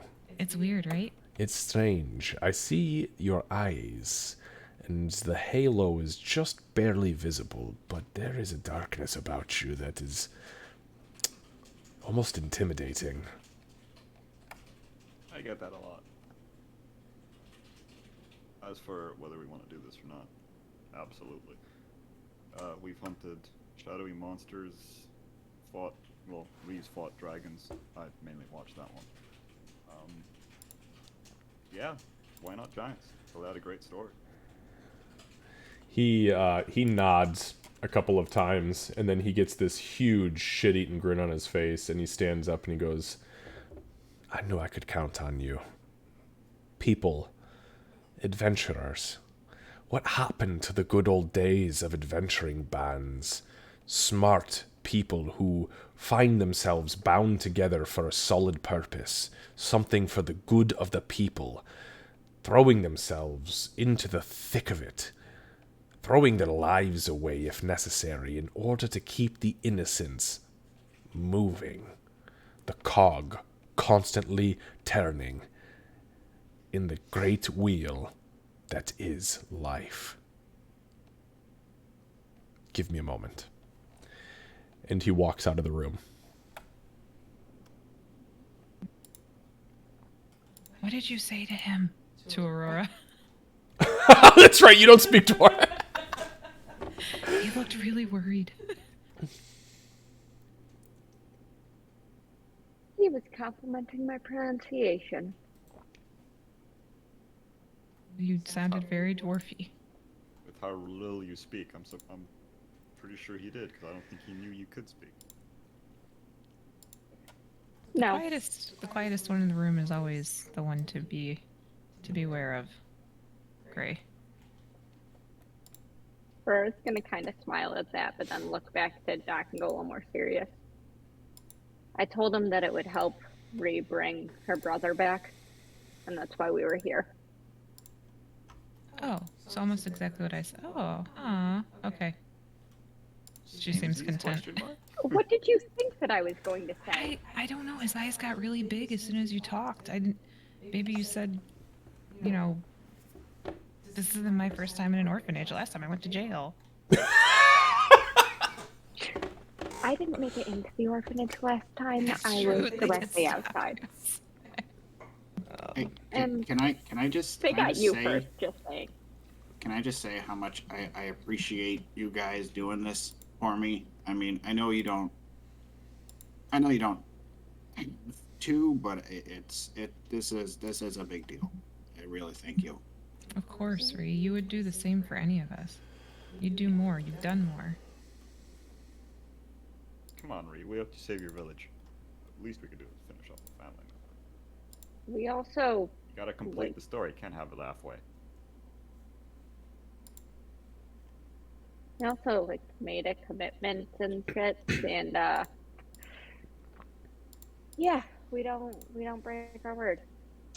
No matter where that word takes us or what it ends with us doing. Besides, I haven't gotten to hunt a giant before. This'll be fun. Not fun. On that, we agree. There's nothing fun about hunting giants. See, I'm lying. Bright Eyes and I are in agreement. That means that this is bound to go well. What do you mean light eye? Your halo got a little lighter.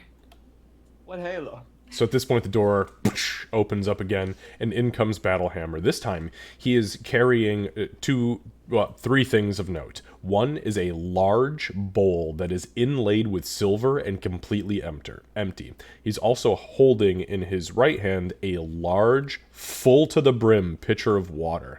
And in that same hand, but in his pinky, like a dad who refuses to bring groceries in 2 trips, he is carrying, yeah, me too. It is a satchel that is pretty heavily weighed down, made of some sort of probably goat skin, honestly. But as he steps in, he nonchalantly reaches back and closes the door by kicking it.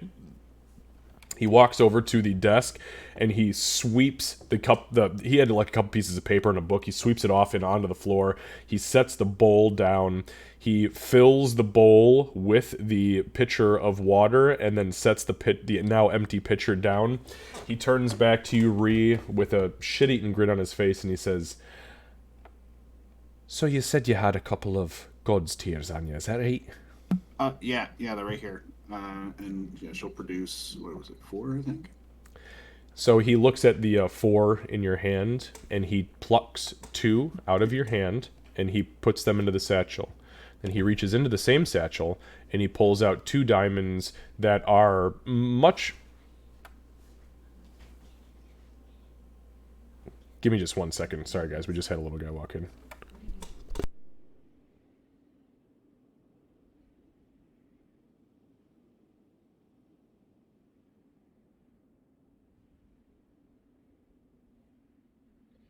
They're taking this setting the orphanage scene really, really seriously, even bringing in kids for it.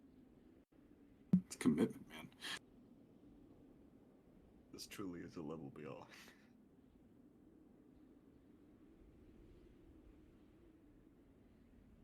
They've been planning for years now. This was the whole purpose. 3 children. Okay, so he turns and he reaches into the satchel and he pulls out 2 diamonds that are probably like the size of 2 or 3 marbles put together. Definitely larger than a god's tear, but smaller than, something that would be like, whoa, holy shit. And he puts those 2 into your hand, Ree. And he smiles and he cinches up the bag, and as he turns around, he places the bag, looking away from you, he sets the bag on the desk, and he kind of looks down into the bowl of water, and he says, "Well, that settled that. There's no giants, by the way. That was a test. And every single one of you has proven yourselves worthy of taking diamonds from my possession and putting it to good use. So I thank you for that, and for the potential dedication you could have had to me and mine. Oh. Wow. I wasn't expecting that at all. So there's no giants at all? There's nobody died? No guards dead? You see his head shaking from behind, and he says, "Nope, nothing." Oh. Wow. Oh, okay. Cool. That was kind of weird. But yeah, cool. Great. Thank you. And Aurora, at this point, you realize this is a very, very dwarven move for them to be like, "Yo, are you willing to throw yourselves into the throes of, or into the maw of death itself in order to receive this little boon that I have to give you?" And then you go, "Yes, I will." And then they go, "Okay, well, you don't have to do that, but since you said that you would, here you go." It's like an integrity play, right? And they appreciate integrity, and they appreciate honor and bravery and all of those other goofy things that maybe your people don't necessarily like, but it's what keeps them going. Yeah, she's gonna hold off on her eye roll until after we're outside this room. I don't need to get smoked by a high priest for seeing me. Definitely not. So, with that, he turns around and he's got a huge smile on his face, and he says, "I truly appreciate your willingness as strangers to this town for the dedication to your own kin to throw your own lives away if necessary. There is something very special about that, and not many sentient races here on Trubenshard have that. But you, old school, strong-willed adventurers, you have it. And for that, I thank you. And you've earned your reward. I will make sure these gods' tears are put to good use. But in the meantime, do what you must. If you'd like, you can use this chamber for the raised dead, and we can move forward from there. I have one more gift for you. I was reached out to by a mutual friend of ours who said he'd like to have a conversation with at least one of you, but it's going to require a pool of scrying, which he nods down towards the pool of water I've provided for you right here. What? Who? Oh, it must be Xavier.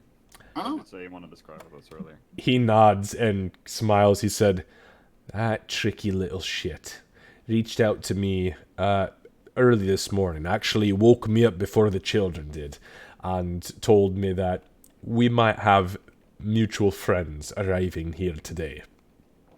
And of course I believed Xavier, but I needed to put you to the test to make sure that we were truly on the same page, and clearly we are." And Candace, just, all you missed was that he turned around, pretty much said, "Since you all have agreed to throw your lives into the maw of giants, you have proven yourselves worthy enough. There were never giants. You are worthy of taking these diamonds from me." He took 2 of Ree's god tiers and replaced them with 2 500 gold piece diamonds. So so if you want to just remove 2 god's tiers, then you can add 2 diamonds worth 500. Doc will not have said anything. Honestly, if I was sitting here the whole time, she wouldn't have said anything anyway. She would just have tears welling up in her eyes, kind of smiling and nodding.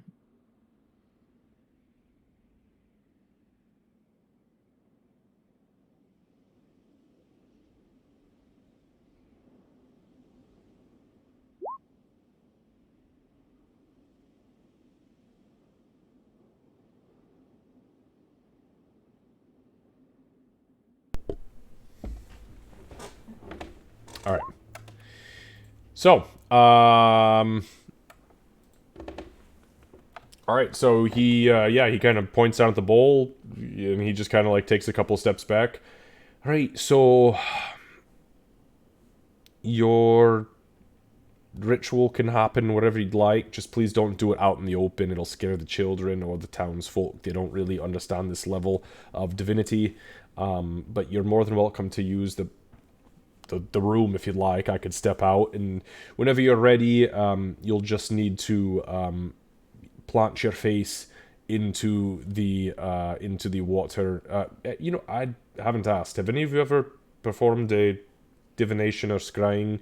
Right. No. So whoever is going to do it, I will enchant the water, and you just press your face in, and you just have your Oh, conversation. we kind of did this before, didn't we, with our water buddy? Thought he came out of the water. That's a one-way trick. If somebody appears to you from water, it's because their face has gone into the water. Oh. If you okay. press your face into the water, you're going to come out of a permanent fixture they have, and that will be that. So I will attune this to Xavier's divination circle, and you can have a conversation. Speaking of, we should probably talk to him again about the hunger rate. Well, truly, thank you so much. I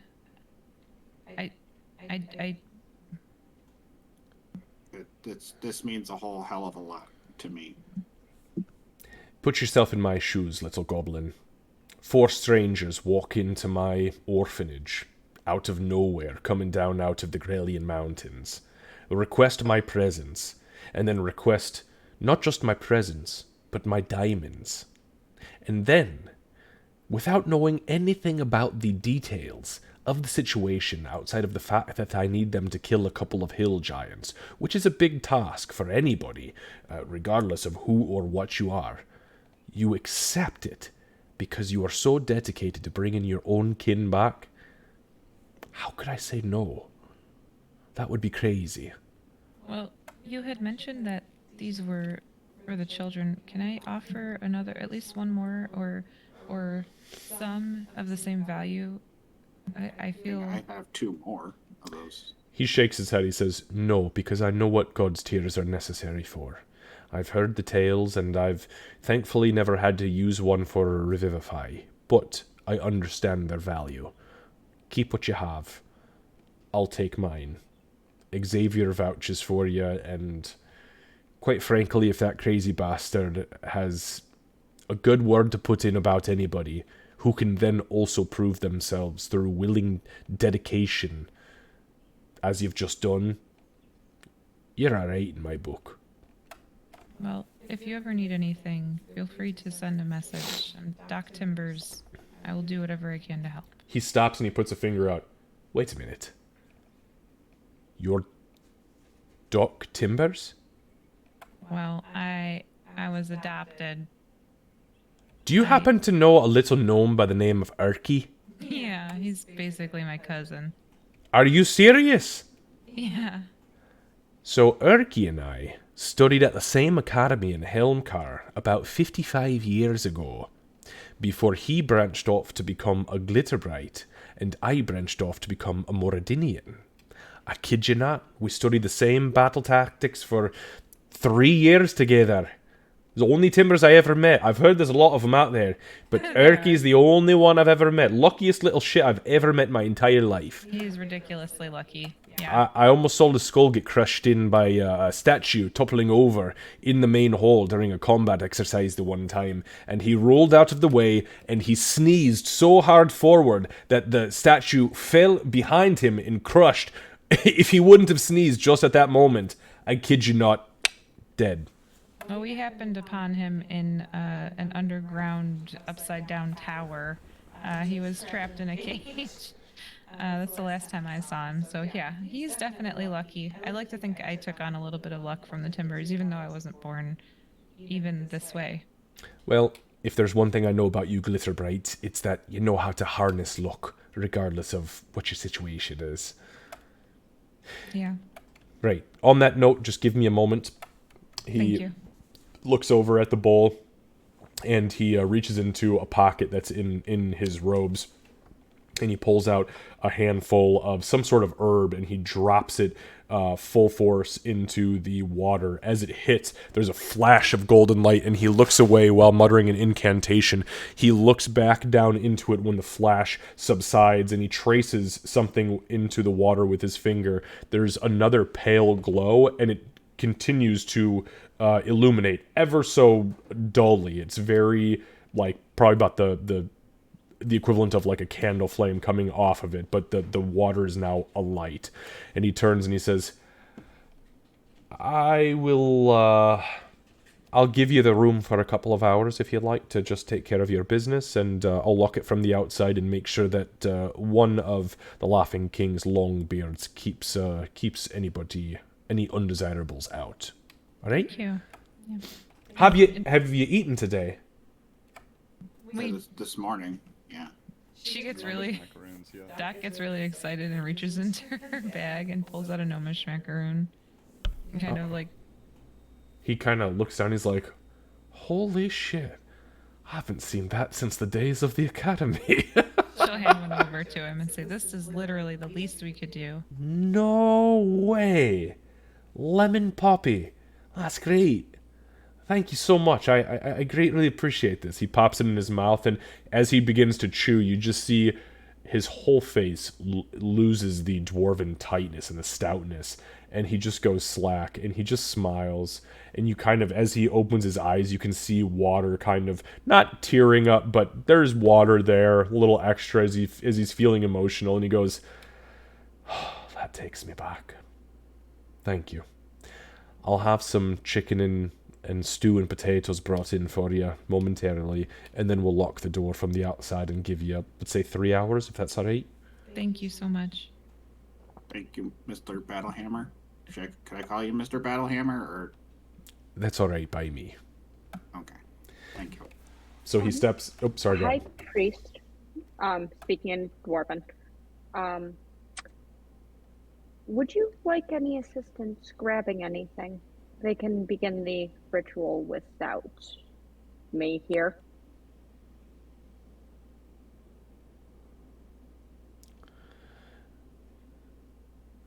Give me a second.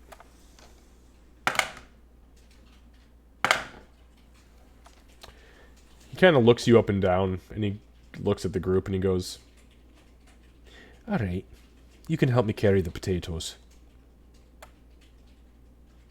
And he kind of like he nudges his head towards the door. While this is happening. Understood. So Aurora and Battlehammer leave, and that is probably the last you guys ever see of Battlehammer, and I have to change the entire universe canon now because she's probably about to assassinate this fucking guy. No.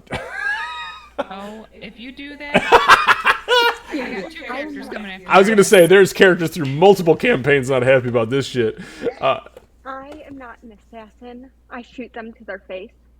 Oh, that's true, but rude. Okay, so Aurora and Battlehammer leave. Door closes. What are the 3 of you doing? Are we okay with that? Are we okay with that? Okay with what? I'm Aurora leaving? I think I'm gonna go too. I don't really like your Robo, and Xavier kind of freaks me out. Yeah, okay. Well, don't frighten the children, please. You frightened those little monsters? You're joking, right? Are you scared? Do you need a guard to walk you through? No, Oh, okay. I know what kids are. No, but they can be intimidating. These kids are scary, yeah. They're not my kids. I don't really care. That's what Okay. makes them even more scary. Well, where are you going so we know where to find you? I know. I'll probably go tell kids some stories. They like Okay. horror stories, right? No, don't tell them scary stories. I'll tell They're them all the living a scary stories. story. You found scary stories fun, right? Yeah. No, yeah. no No, tell- offense. Listen, Tell them about the ogre battle. People love that. Right, hell yeah. Okay, yes, you can tell them cool stories that we lived through. Don't tell them stories just to scare them, Why not both? because you'll scare them. That's the point of scary stories. Yep. Hey, I mean, look at it this way. They're very likely to see some kind of monster running around outside. You know, I mean, you know, toughen them up a little bit. Exactly.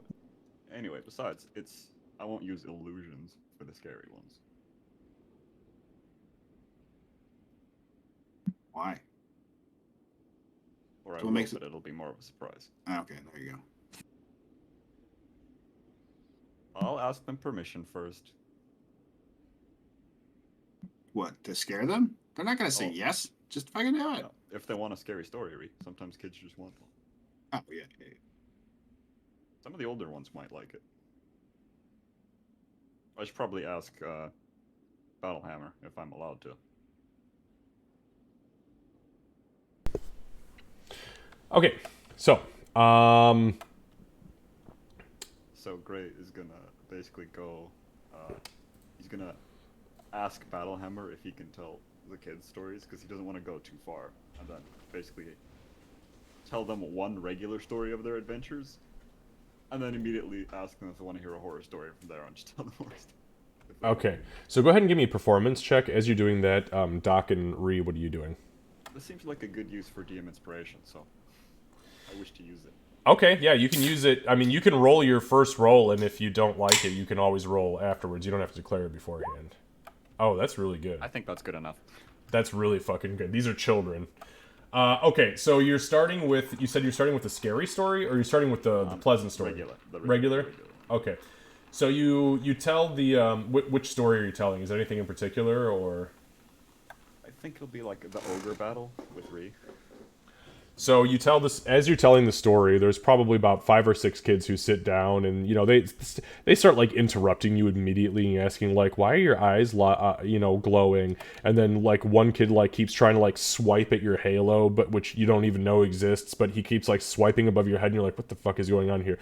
But you finally get their attention by telling them the story of the ogre and Ree and being yeeted into the fucking ravine and the explosion, and then Ree climbing out successful, and the ogre is lying there dead. And they love it. You have enthralled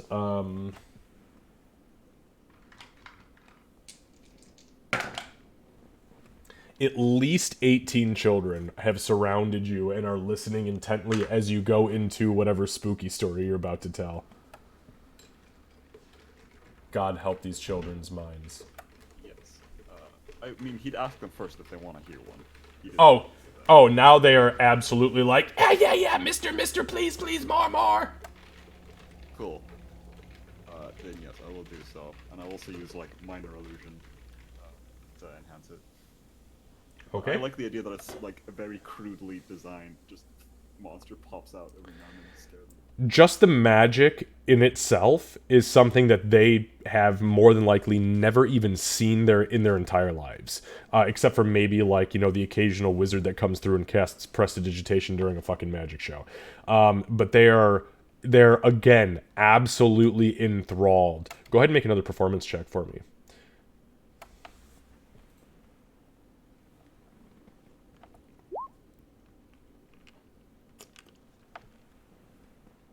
I think I'm good at this.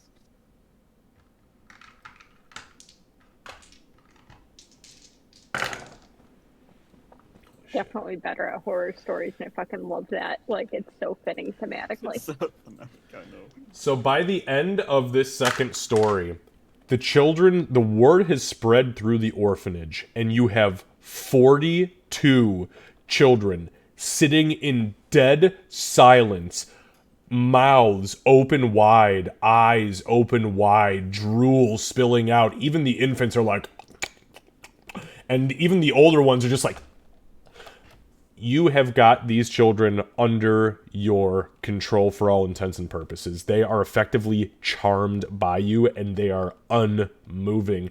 The nannies, the matrons who have been chasing these little shits around for the last, their entire lives, have all taken a seat on the rear wall facing you and are actively swooning and fanning themselves in a total state of relaxation. Take off my man. Probably for the first time in their entire lives. By the way, these are nilfs. These are nannies. I'm just saying. Dwarven nilfs. Oh god. Why have I done what I've done? Right. I still feel like it'd be better than the fucking goblins. Sorry. It's alright, The she ain't goblin here to hear it. grandma That was there. Yeah. Okay, so So just for sake of brevity, he's gonna keep like mixing it up on them with like switching to a normal story from their adventures and then to a horror one. To, like just keep the suspense going. okay, yeah. I mean, and with a 20 and a 29, you have got them enthralled until dinner time. All right, while that's happening, so Doc and Doc and Ree, what are you two doing? So, with the scry thing getting like set up for them, Doc would look at Ree and say, "What do you want me to do first? I feel like bringing Chuck back should be first, but then we're gonna be distracted with Chuck being back, and I'm not sure how quickly we need to scry on Xavier. So, thoughts?" Well, why don't you have the conversation with Xavier first, and I'll just kind of, I don't know, get the room set up however we need to. I mean, I don't know where we're gonna put it. I guess like set him up on the bed or something, clean up the Yeah. room a little bit. Yeah, maybe, I do not want to be offensive whatsoever, but maybe let's put him on the floor, because, he sleeps in that bed, and he's real dead. I feel Yeah, like Chuck would already be on the floor. Because I think, didn't he crawl over to where... he was on the floor. Yeah. Yeah, I just don't want to move him to the bed. Okay. Yeah. All right. Yeah, that makes sense. All right. Plus, if we move him, then the coins might fall off and, Yeah. complicate things. Yeah, that makes sense. Okay. Yeah. I guess I'll just kind of. Yeah. No, we should talk to Xavier first, see what he had to say, Okay, and then at least thank him for, that's what I was thinking. Yeah. Yeah. Okay. So Doc will put her. She'll take a few seconds to like collect herself, because that was a really emotional exchange that happened just before he left, and then she'll put her face into the water. Okay. So, Doc, as you plunge your face into the water, you feel yourself kind of translocate momentarily. As the water dips into your ears and fills your ear canals, everything goes silent around you, and you hear nothing but the sound of rushing water. As the rushing water fades, you hear... Give me just one moment here. You hear the sound of rain. It sounds like it's in the distance, but it's loud enough for you to realize, like, it is actually happening. It is a physical, not really technically physical, it is an actual, literal auditory response that you are feeling, or that you are sensing and hearing. As that happens, you feel your psyche kind of materialize as a weird version of yourself, though you do feel, like you are drenched in water. And as you look around, you can see the inside of Xavier's rear room, which you've not seen before, but you recognize Xavier's shop because you see the little hippie beads hanging where he used to go in and out of to get you guys like the special stuff. And facing away from you, you see the familiar form of Xavier wearing no shirt, but the jeweled, the leather jeweled harness. And it seems like he is hunched over and working on something on a small workbench. She kind of waits for a second to see if he notices her, and if he doesn't, then she'll go, meow. You see him kind of jump, and a hand goes up, and in his right hand, he's got an oak wand that has like almost a 90-degree angle hook at the end of it, and a small gem affixed to that hook. And he kind of turns around, and Doc, you hear, "Oh my little pussycats, hello, sweetheart. I was wondering when you'd come visit me." and then he quickly walks over to the pool, and he pulls a stool around, and he sits on it with his legs kind of spread outwards in front of you, and he leans down. So, little pussycat, finally, you come to speak with old Xavier. Yes, hello, how are you? Where are you? Where is your friends? Where's that sexy little Asimov that you usually travel with? And that cute little halfling girl? I'd say something cute about the goblin, but let's be honest, she's not really all that cute, but she is very witty. Well, she's the only one that got in your pants successfully, so. That's technically true, but to be fair, I gave her my pants to get I know, I was into. a little jealous. You want a pair of poofy pants too? I could have them custom made for you. I could have them flown straight to wherever you're at. Where are you, by the way? What are you doing? Hello? So we're in Grell, with your friend. Thank you, but truly, all seriousness, thank you for whatever strings you pulled, or I mean, we got here and got what we needed, and Ree's about to have her brother back, so thank you. Oh, little pussycat, I pulled those strings decades ago, so no need to worry about that. Wink. Did I say that out loud? No, but seriously. Yes, no, High Priest. High Priest. He wasn't a High Priest when I met him. He was pretty low on the totem pole. Anyways, yes, so Battlehammer is an old and dear friend of mine, and I knew that you were probably in need of some help from somebody with a little bit of that divine boom boom, so I just called in a little favor from an old fling. Oh, well, then double thank you. Yeah, so he is providing, or has already provided us the components we need. I have learned how to perform the spell, so it's just a matter of time. But we really, I got your message from Gray, and wanted to make sure to reach out before we did anything, because this was huge, and we owe you. You owe me nothing, little pussycat. Just maybe check in once in a while and say hello to your old dear friend. Really think nothing of it. I'd have done the same for any of my confidants. Though I never had a pussycat friend, and that makes you a rare gem that I can put on my little harness. And he winks at you, and he winks at you and looks down at the harness across his chest, and he says, Listen, there is something I did want to talk to you about very quickly before this spell comes caving in on us. I'm kidding, we really don't have to worry about that, but on a serious note, there is a little situation here, and I'm sure that you and your friends are well aware of it. This entity, this thing that brought a spelljammer into our atmosphere, this Milthraxian character that I've been hearing whispers about now for a couple of weeks, since you and your friends have done quite a bit of research and diving and work and distraction. Oh, it's so sexy! Good for you, good for all of you. But seriously, there's a bit of a pickle here. The pickle is this.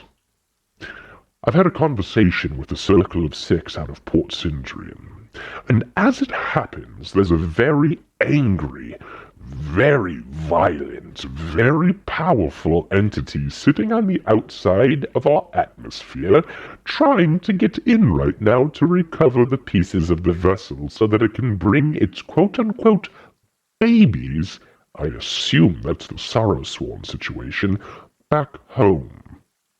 Apparently this thing is not very happy that Mount Celestia sent whatever they sent this vessel to go collect its things to bring back to it and away from that.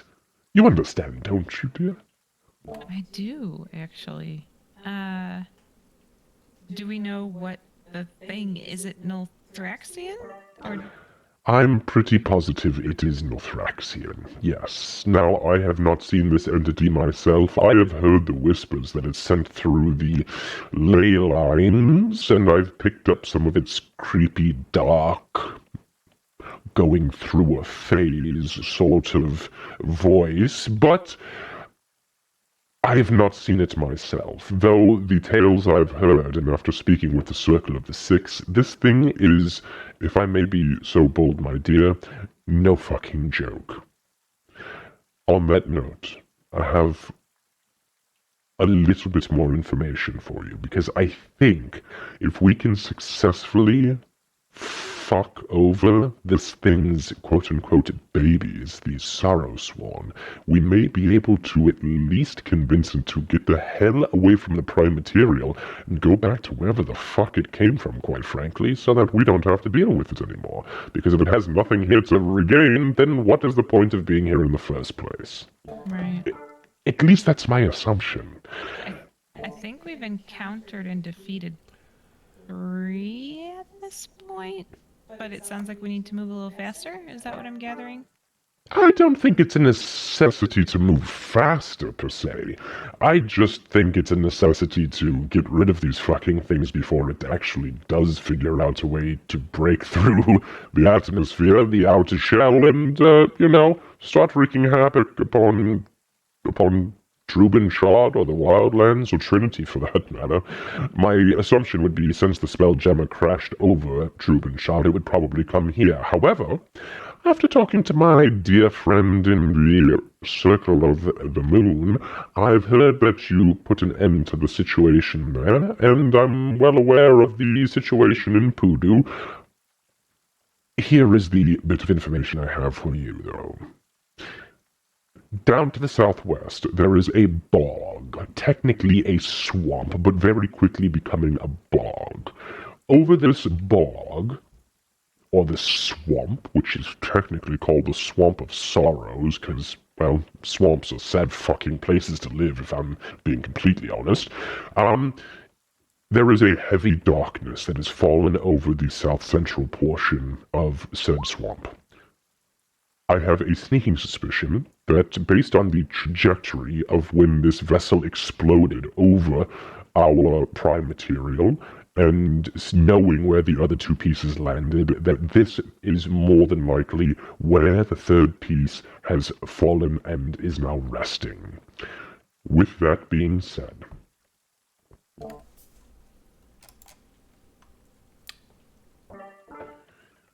there is also reports from another friend of mine who lives just outside the swamp, who I can put you in contact with, that the denizens, meaning the wildlife and the tribes that exist normally within said swamp, have begun to change.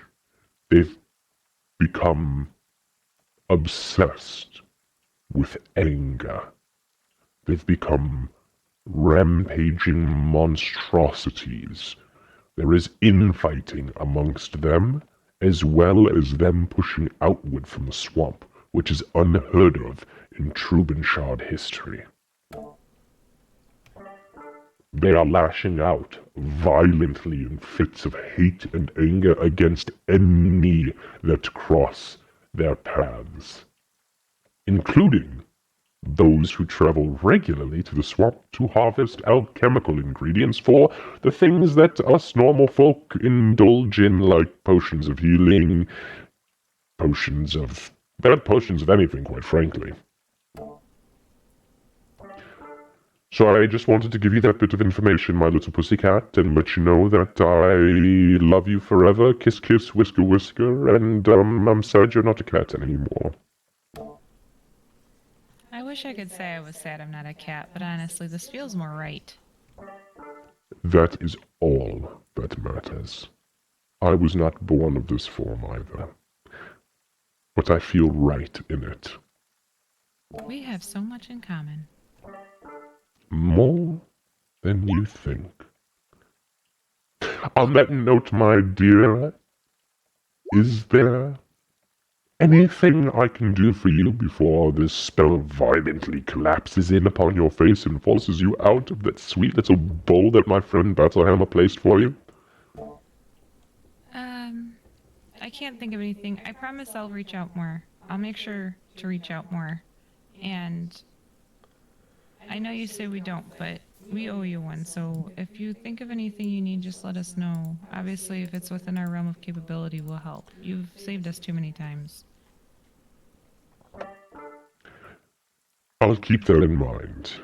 I know you can't come to Middleton right now, or anytime in the near future, because sweet Mr. Gray is still wanted here. By the way, they still haven't taken his posters down.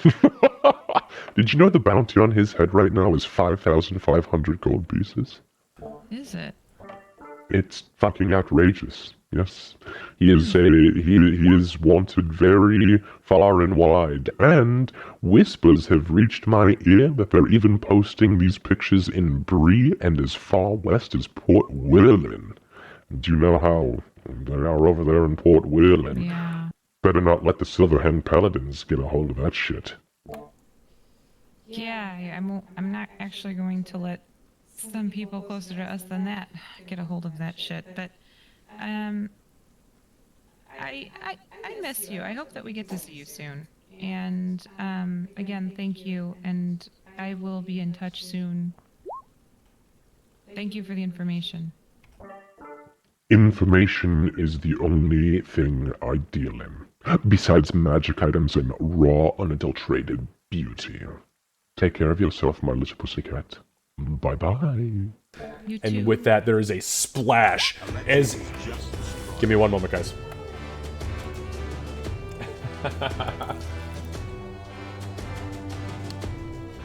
Hey, Hikari, I just wanted to say thank you so much for popping in and joining us for the tail end of our session tonight. Thank you for the resub. It is very much appreciated. Everything is, we are great to have you here. Great to see you again, by the way. Actually, Candace and I were literally just talking about you last night.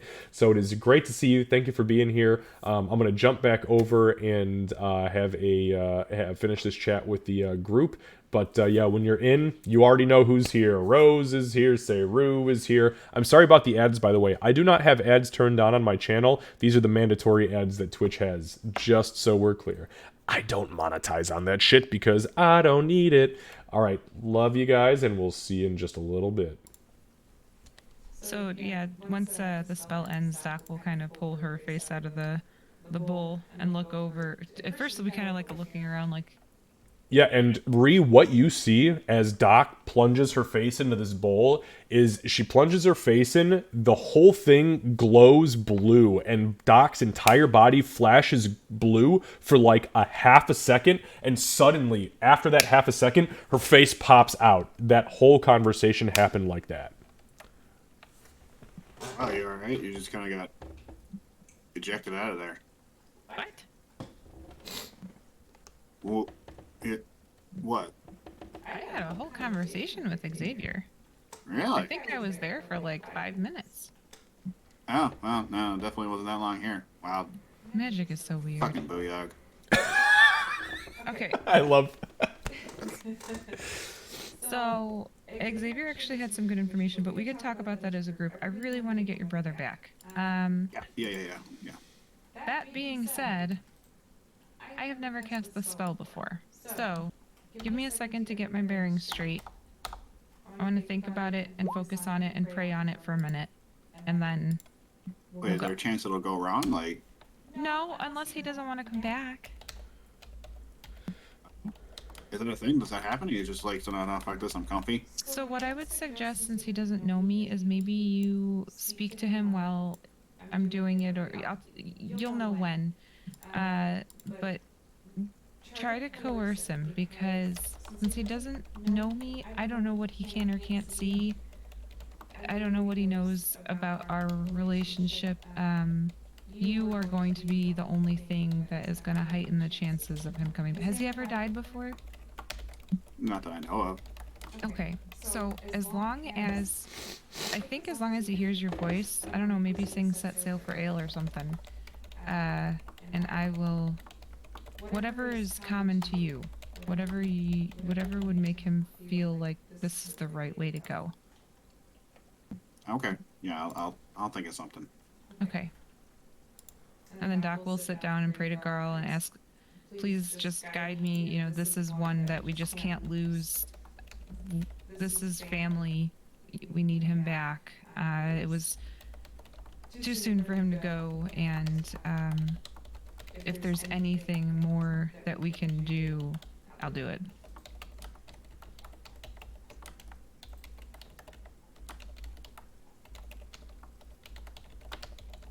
And I can only do this once, but if for some reason he says, fuck you to me this time, you know, I'll cast Gentle Repose again and we'll try again tomorrow with the other diamond. Okay? Okay. But, I mean, if he doesn't want to come back for whatever reason, I mean, maybe we should just let him. If he, let me say this. So if he, I came up with backup plans just in case. If he decides not to come back, we'll talk to him, like we've talked to others who have died. We'll try at least. I know he doesn't have a whole lot of bones left, but we'll try. I have the spell in my memory just in case. If worst comes to worst, we'll do Gentle Repose so that we can bring him home and then he can get the proper ritual done by your people. Okay. Okay? Okay. We've got this. One way or another, we've got this. Okay. And then, So- we will just kind of like sit down next to Chuck and kind of put her hands kind of on his husk shoulder. It's like a little bit weird. She's just kind of like nervous about touching, and it's like, this is weird. Okay, so as you do so, Doc reaches down, and as she prepares the ritual, she draws this circle of runes kind of around him, and each rune begins to glow as she finishes said rune. And Ree, you're sitting on the inside of the circle, kind of touching Chuck. Doc finally comes over, and she removes the 2 coins from his eyes, and the cocoon of vibrating gray energy that was holding him together vanishes. And all at once, you guys begin to smell the scent of decay again, because that's the only thing that was really holding it back. And then the incantation begins. As the incantation begins and begins to flow, you see Doc as she starts at the feet and works her way up slowly to the ankles, and then the shins, and then the knees, and then the thighs, and then the midriff, and then the chest, neck, shoulders, jawline, nose, eyes, and then the crown of his head, almost like she is knitting a line of spiritual energy together throughout, with her knuckles constantly moving and her praying fervently over him. You feel a warmth begin to materialize within the body. It is only warmth because at this point he is ice cold. And it is an ever so slight vibration that brings a sense of warmth, but you feel positive in what is happening here. While this is happening, just so you guys know, Battlehammer has come back in with Aurora.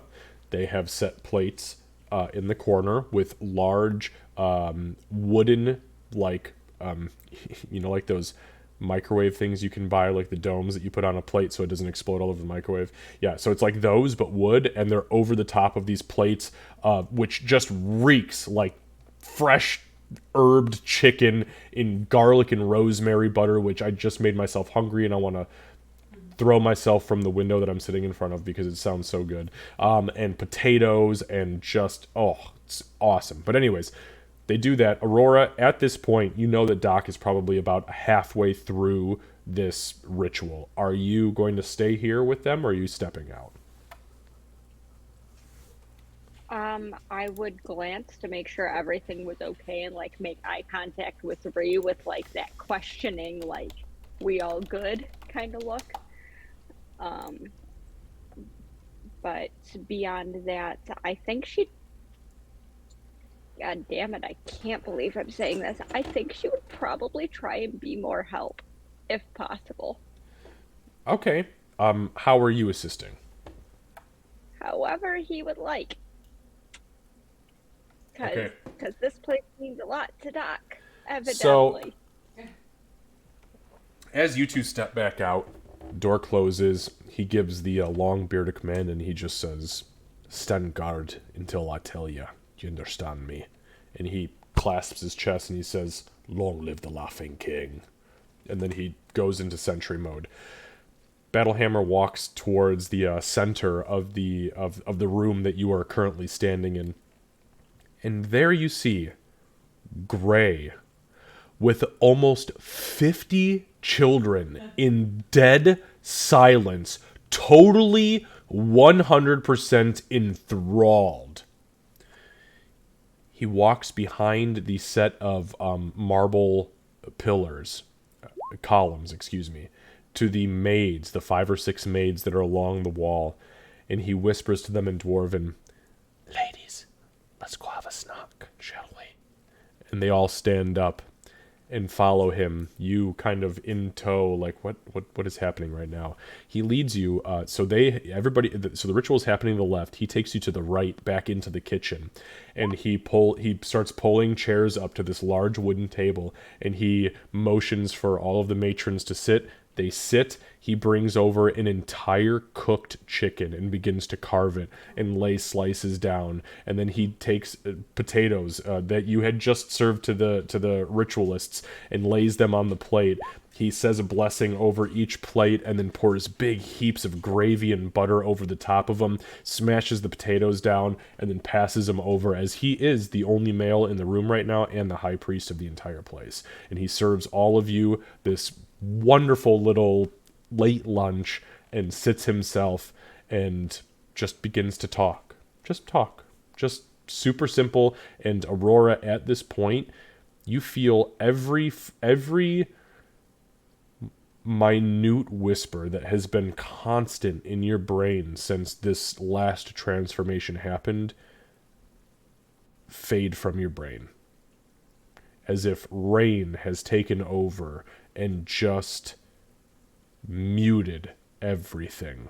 And it is the most peace you have felt in God knows how long. And the food's really fucking good if you eat it. But it's pretty sus to be here with a group of No. I think she's absolutely going to join in and eat and probably even try and make some small talk in Dwarven the entire time. God, I hope Doc finds her like that, because that would be fucking funny. But no, she's just... Are you forcing the small talk, or are you, like, legitimately interacting? You're legitimately interacting? She's legitimately trying. It's a little awkward because of how on edge she is going to naturally be. But she is legitimately making an effort because she registered that this place meant something to Doc, and she doesn't fucking know why, but by God, she's gonna try. Okay, just give me just a charisma check.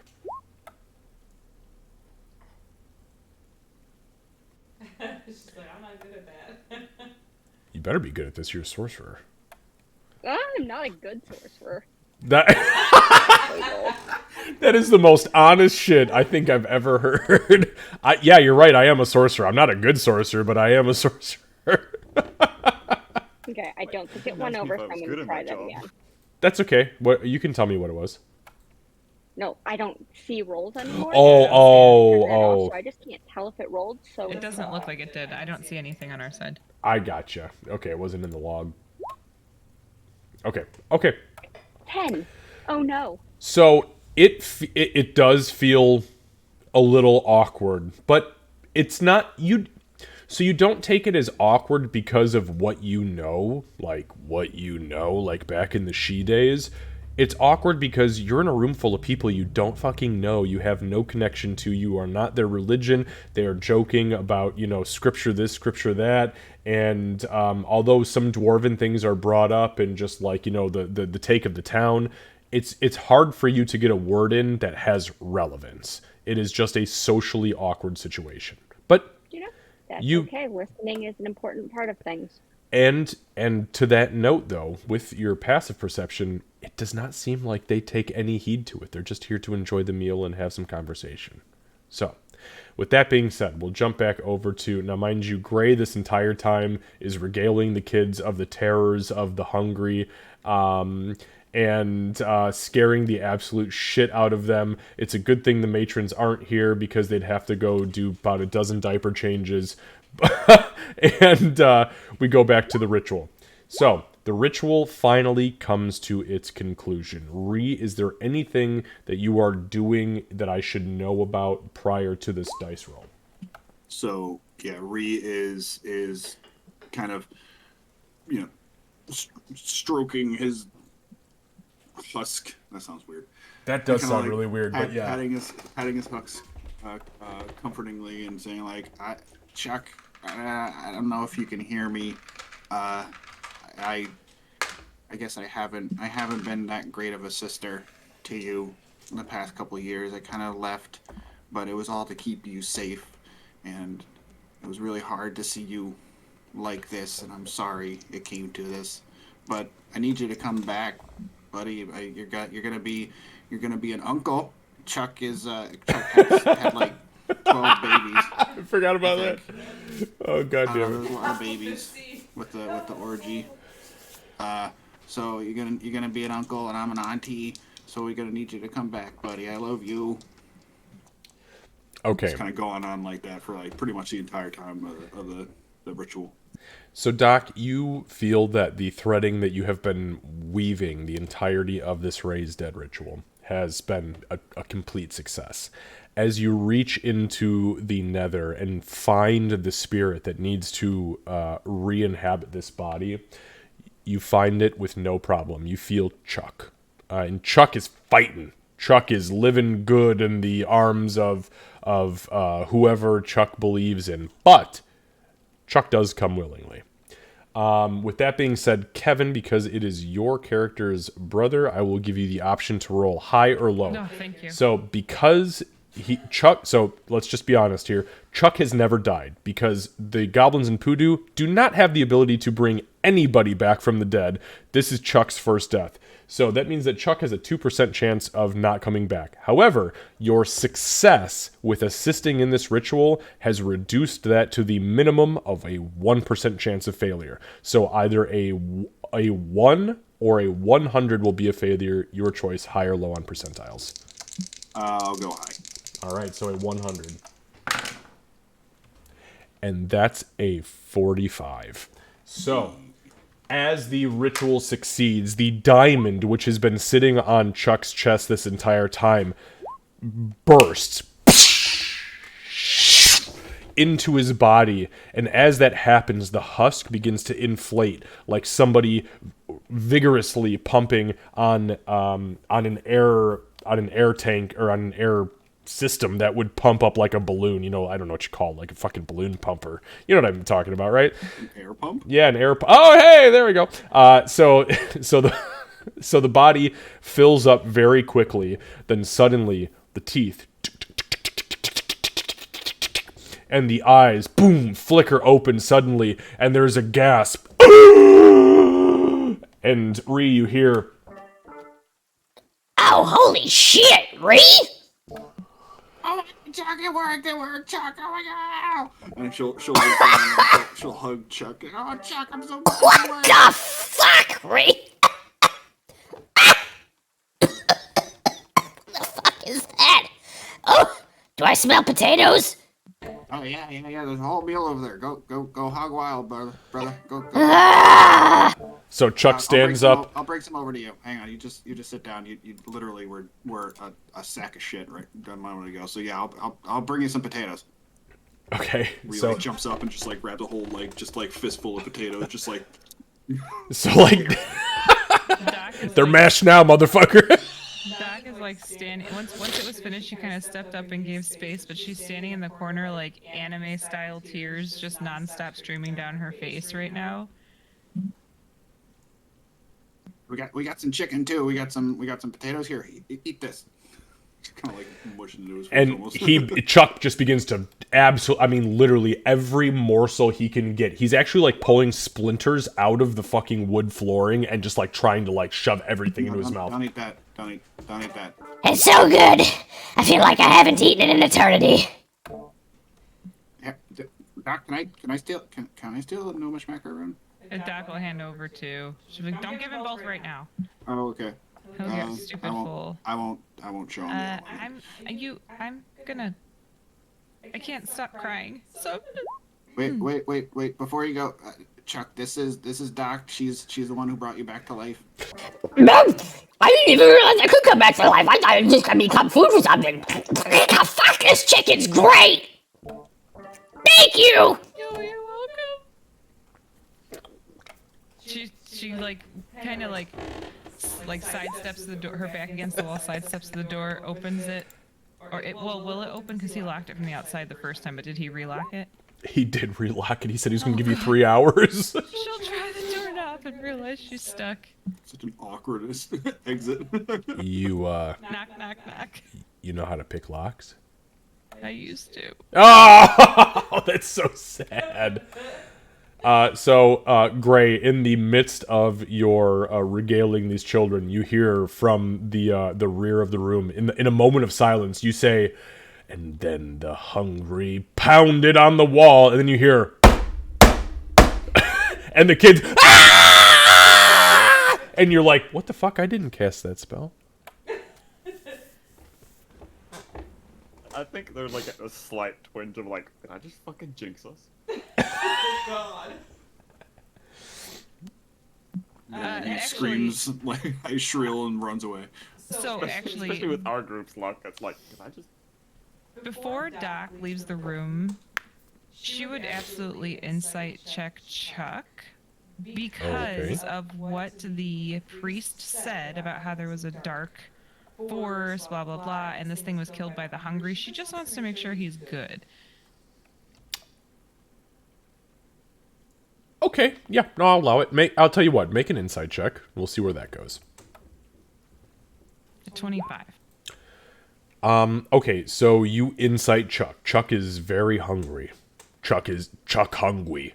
And that is all. I mean, there is nothing about Chuck that leads you to believe that, like, Chuck is some fucking evil demon entity that has come back from the dead, and you've just committed necromancy laws, and... She's just more worried about leaving her best friend in a room with another hungry.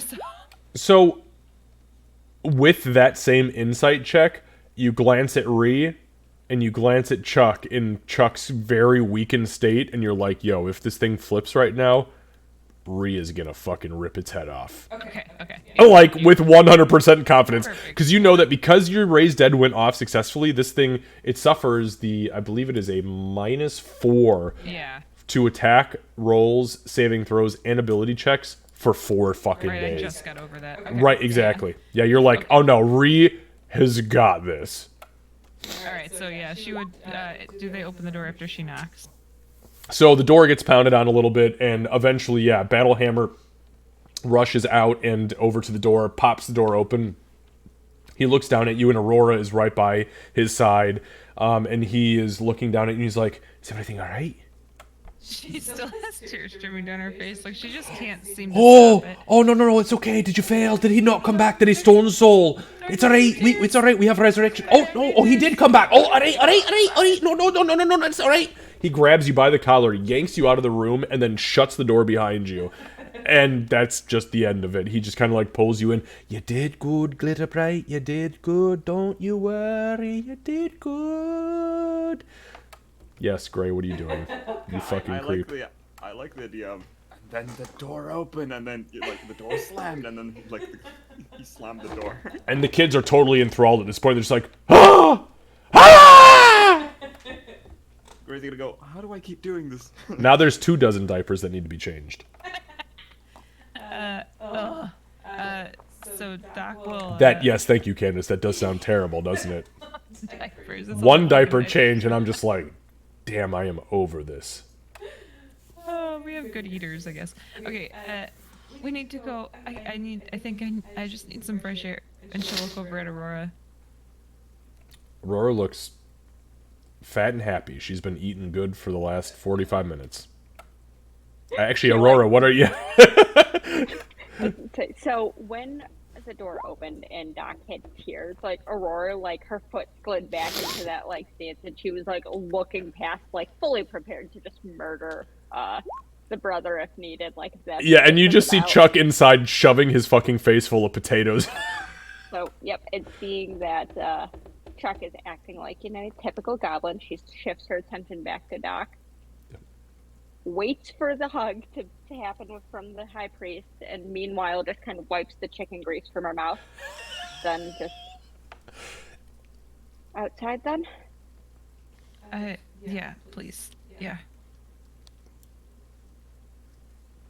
All right. So the two of you begin to walk towards the front of the building. You walk behind Gray, kind of like past Gray, and Battlehammer follows you. He does not follow you outside. He stops at the door. But as he walks past you, Gray, you feel a heavy hand on your shoulder, and you hear a whisper in your ear, "You're doing good. Thank you." The halo brightened a little bit in my mind's eye. Yeah, right? Bing! Sparkle, sparkle! Until we find out his nefarious plans. Oh, now that I have 50 children enthralled, attack the city! It's mine now. Yeah, once we get outside, Doc will. She'll take a deep breath, almost like she was holding her breath that whole time. Obviously, she wasn't, but it's like she's getting a breath of fresh air after being stuck underwater for a while. And she's sort of just, she moves away a little bit so she's not right in the doorway, but then just sort of collapses in a heap and she just like finally starts really breathing. The tears slowly stop. So Aurora's gonna stand very awkwardly for a moment. Like shift near Doc, but just be very awkward around the emotions. And just kind of like try and make her presence felt. Well, very obviously just, I don't know what the fuck is going on. There's nothing for me to shoot. What do I do? Kind of vibe.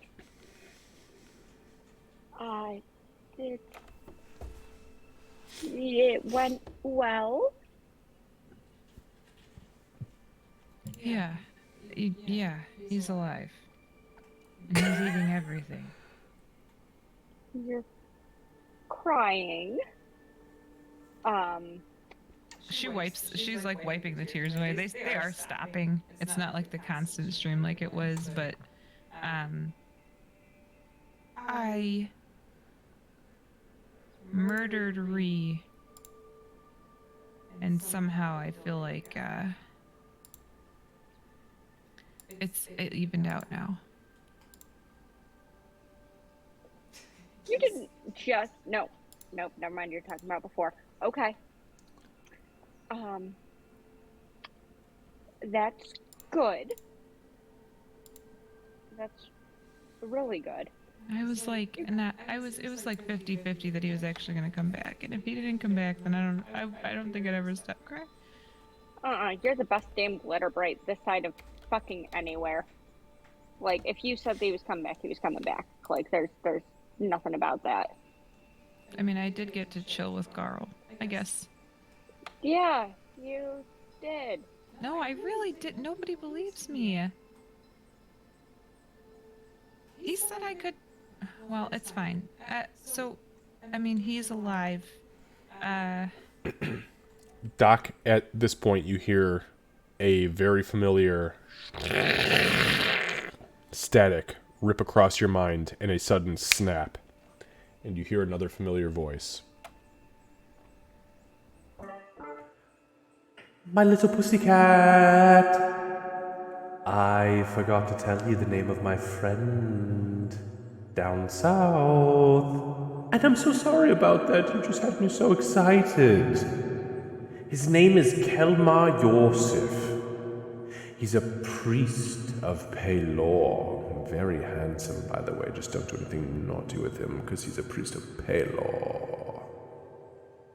Anyways, you should seek him out. Northeastern quadrant of the swamp, just outside of the tree line. Kisses. And by the way, congratulations on your success. Bye-bye.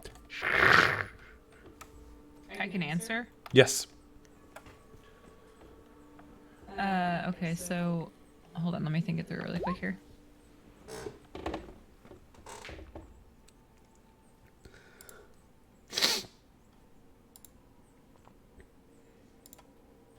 Never apologize. Always a pleasure to speak with you. Thank you for the information and the congrats. Now I just need to stop crying. Glad I don't have fur anymore because it would be matted.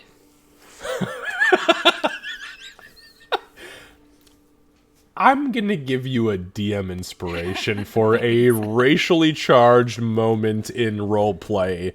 Excuse me, a species charged moment in roleplay, which is very, I mean, that's just gorgeous. Thanks. Because who plays Tabaxi that can talk about matted fur, right? Because of tears. I love it. And you know, you see those cats that have allergies and they've got those nasty fucking lines under their eyes. And I just imagine, like, Doc thinking, God, if I had fur right now, I'd look like a shit show. I look like I got fucking mange.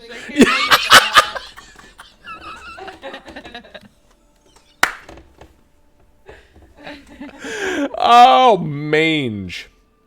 Terrible disease, by the way. Okay, I digress. Sorry. So you hear that in just a moment.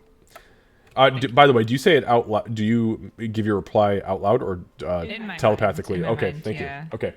So for Aurora, it would have been kind of a second of her like when the message first came in, she would have put hands over face, like both hands over her face, answered, and then deep breath. Okay, so it's not going to be the repeat of last time where it's just as the conversation continues. She will pause because you put your hands over your face and just like kind of freeze and look around with the like, what the fuck do I do? There's no one to shoot expression again. Once her hands come off her face, the tears have stopped. She seems more Doc-like, and she'll stand up and say, I was very concerned because of how long he was gone. And I couldn't tell Ree that, because if I failed Ree again, I don't know what I would do. Ree would have absolutely forgiven you, but you know what? I don't think it mattered so much that he had been gone for a while. You did that spell over him, and you know what? Luck is on your side, both as a glitter bright and as a timber, and that's very, very obvious. She gets sort of like weird, proud kind of smile when you say both of those things. I did try to warn her, and she's just giving him all the food. I gave them Gnomish macarons. I'm sorry. If I didn't do that, I was gonna hug him too, and he doesn't know me, and I thought that would be weird, so I just threw food at them instead. They're goblins. That is the best thing you could have done. I know. But I did tell her not to give him both because he might explode and then we'll have to do it all over again. And I don't know if I can do that again in another day. No, you did exactly what you were meant to do. I'm just honestly glad. I feel like I haven't been able to breathe since I cast the first Gentle Repose. So I'm just glad we're done with this part. We're going to get Chuck home to Chuck. And we don't have to go to Helmcar. We don't have to go to Helmcar. Sorry, I've realized that while I was having dinner with the high priest and the matrons, and it was just, we don't have to go to Helmcar. We can go Wait. to deal with the ship and stuff. She just keeps talking. I was having why an you're late. existential crisis and you were having dinner? You had the macaroons. I did, but I can't maybe I should make eating macarons part of my ritual. First of all, if Garl does... You know what? Garl would like that. He a would. lot, I'm sure. However, you cast a lot of rituals, and I don't want to see you pop. I probably would. Oh man, I feel more like myself than I have in a while. I think maybe we should go back inside and make sure everybody's good. Mostly the children, because Gray has been talking to them for a long time. You know, I walked by them like 8 times, and they loved him, and I think that you'd be proud of him. I think that Gray was doing a good thing. Well, actually, I don't hate saying I told you so. I told you so. You know what? I'm just gonna tell you the thing now. I made small talk with all of the matrons in the orphanage while Gray was distracting the kids. I know. I'm proud of you. Can we please get the fuck out of here? Like, Chuck's back. Can we like go drop him off and then go? Listen, remember, he's tired. Let's let him eat. So we'll put him on a goat. He had a macaron. We can leave. We're not gonna just put him on a goat. Why Partially Ree's plan. All right. Oh no, I'm thinking like a goblin. Let's go back inside really fast and just make sure everybody's good. We can come up with a plan from there, but I do have more information. I spoke with Xavier before I did the ritual. We were talking about this scrying thing. I did. We were talking about the swamp, and the swamp is the right place. Bog, swamp, bog, bomp, swamp. That doesn't sound cold and icy, so I don't care whether it's a bog, a swamp, or a bump. Let's fucking go. Okay. There's no dwarves there.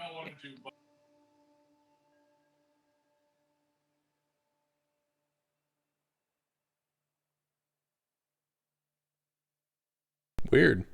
It froze me. Oh. All right. Anyways, I was being silly there. My exact comment was, if we all want to do bumps and play D&D, it's going to be an entirely different campaign. But that's not what I was actually getting at. That was just, you know. Okay, so as you two turn to walk back in, Aurora, your natural perceptive ability kind of catches the eye of the Longbeard, the only other Longbeard that was outside the door, and you see his eyes are 100% open, and his pupils are dilated, staring straight forward, and once in a while, you see him glance down towards you two, and then back straight out in his sentry pose, unmoving, like, what the fuck did I just listen to? But he doesn't say a word, and just lets you go. Do you mention anything, or do you just walk past him? I think Aurora's just going to make eye contact, because this is a moment that she needs for a second. And Aurora, as you make the eye contact, he glances forward, but you see him glance down again, and blink twice, and then look forward again and just he stays totally silent. Yep, she's nothing outwardly beyond that, but she is gonna, like, if she gets a little bit of Aurora energy back, she's gonna, jostle Doc a little bit before they go back in. Alright, so you two walk back in, past Gray, who is still enthralling 50 children, and now the matrons have come out, and Battlehammer himself is actually sitting now with the matrons, listening to the tail end of Gray's stories, which may or may not be true, but damn, they are good. And you guys make your way to the back of the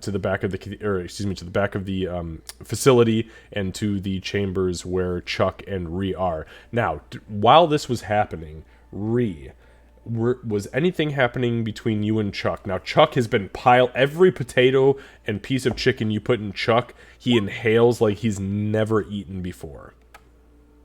I guess Ree would just be kind of like, mostly like happy that he was there, but she would also at one point ask I don't know if you're you're ready to talk about this, but what happens? What was the last thing you remember? Through fistfuls of potatoes, you hear him say, Oh yeah, so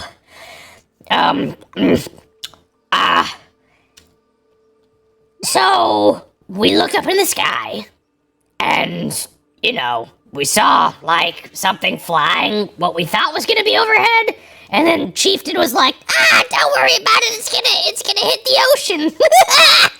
That did hit the fucking ocean. Boom! Landed straight in the middle of Poodoo. And we were like, fuck, what is that? So everybody, like, started to run over there. And then there was, like, we looked up, and there was, like, this dome over us, and, like, the sun was just gone, and it was dark. We were like, wait a minute. I know it was just day a minute ago, but now it's, like, nighttime. What the fuck? And we were like, oh, shit! It's the Giants! So we're like, get everybody, men, women, and children, get them the fuck out of here! Well, like, here's the problem, though. That's when the looting started, and we all ran to the fucking bakery. Well, by we all, I mean me and, like, 25 other people ran to the fucking bakery to try to, like, you know, grab bread, because we're gonna get biscuits and shit to, like, go to the cave up to the north, and... That's all reasonable, yeah. It just turned into a shit show. Well, then... This fucking thing... That I don't even know how to explain it, Ree. It was like... Yeah, big mouth. Yeah, big mouth, like a fish person. Like, yeah. Fins and scale and leather, and... It was just nasty. But it was like grabbing at people from like 10 feet away and picking them up and just like sucking the juice out of them and throwing their bodies against the wall. And all of a sudden, it snatched me up. I tried to run. I grabbed a biscuit. I bolted, grabbed me by the foot, picked me up, slammed me against the wall twice. I started to feel real dizzy. And then all of a sudden, all I saw was teeth. And that's the last thing I remember. Well, that's the last thing I remember before I saw, like, a bunch of sparkly lights. And then your friend was like, come back to us. Come back to us. Come back to us. And then all of a sudden I was here. Eating chicken and potatoes, baby! And now you say I'm an uncle? Yeah, Chuck had a shit ton of babies. What the fuck, Chuck? Yeah, well, I mean, they had to repopulate, so they had the orgy, and then... They had the orgy without me? That's fucked up! Well, I guess I was dead. That's alright, though. I'll catch the next one. Yeah, you'll catch the next one. There's plenty more. But, no, he's an uncle. Maybe he's an uncle. I don't know. I saw her, you know, getting it from a lot of other goblins. So, I mean, maybe, practically an uncle. Maybe not technically an uncle, but maybe like an uncle by proxy. Yeah. Yeah, you know how it goes. You know how goblin orgies go. Wait a minute, Ree. What? Am I the first goblin in all of Poodoo to ever come back from the dead? Well, I mean, I've come back from the dead once. Fuck! You always gotta one-up me! You bring me back from the dead and then you fucking one-up me! This chicken is great, by the way, but damn you! I mean, sorry? Sorry I died first? No, thank you, but look, if you died first, but you also came back first. Like, you just fucking... I'm just the middle child. Always the middle child. Well, I mean, technically Chuck is the middle child. Damn it, you're right! Chuck is the middle child, so I'm the shit show! What fucking worth do I have anymore? Well, you're uncle. That's what worth you have. Maybe uncle. Well, mostly uncle. Okay, you know what? I accept that. Okay, mostly Uncle Chuck. Fuck yeah. Mostly Who also came back from the dead. Second goblin in Poodoo to do so. Yeah. Mm-hmm. I mean, you could, if you know what, if you want, you can just say you're the first goblin ever to come back. Fuck yeah, done. Only goblin ever in Poodooian history to come back from the dead. And kind of uncle. Yeah, mostly uncle. Maybe uncle. Mostly uncle. You're mostly an uncle. Yeah, no, mostly uncle. I love it. Alright, done. Yeah, and maybe help out Chuck a little bit. He was a little bit freaked out when I left. You know, he's like, "Oh no, help me with the babies." And I'm like, "No, I'm gonna fucking bring Chuck back to life." And he was like, "Oh fuck, there's so many babies." So I think he might need a little bit of help if he can. Fuck, Well, I mean, how many people did Chuck fuck? I mean, that's a lot of babies. Chuck fucks. Chuck fucks. How many fucks could a Chuck fuck if a Chuck could fuck Chuck could fuck?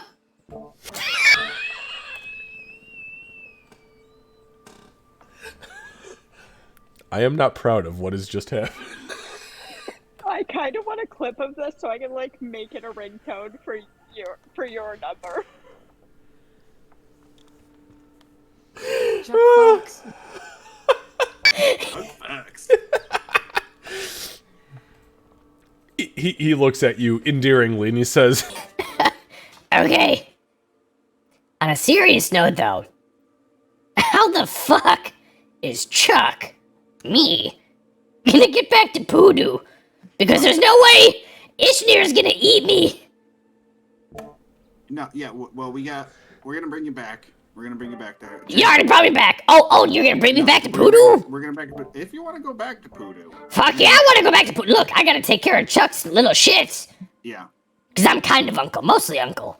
Mostly uncle. Yeah. So check it out. I got a lightning goat. I got a giant lightning goat. Shut your fucking mouth. You don't have a light. For real? You got a fucking lightning goat? Lightning goat. I mean, Shut up. It's a little small in this room. I don't want to break the bed or anything with my lightning goat. But if you want to come outside, I'll show you my lightning goat, and you know, I'll put you on there, and we can ride back to Poodoo. I am so excited about this. You have no idea.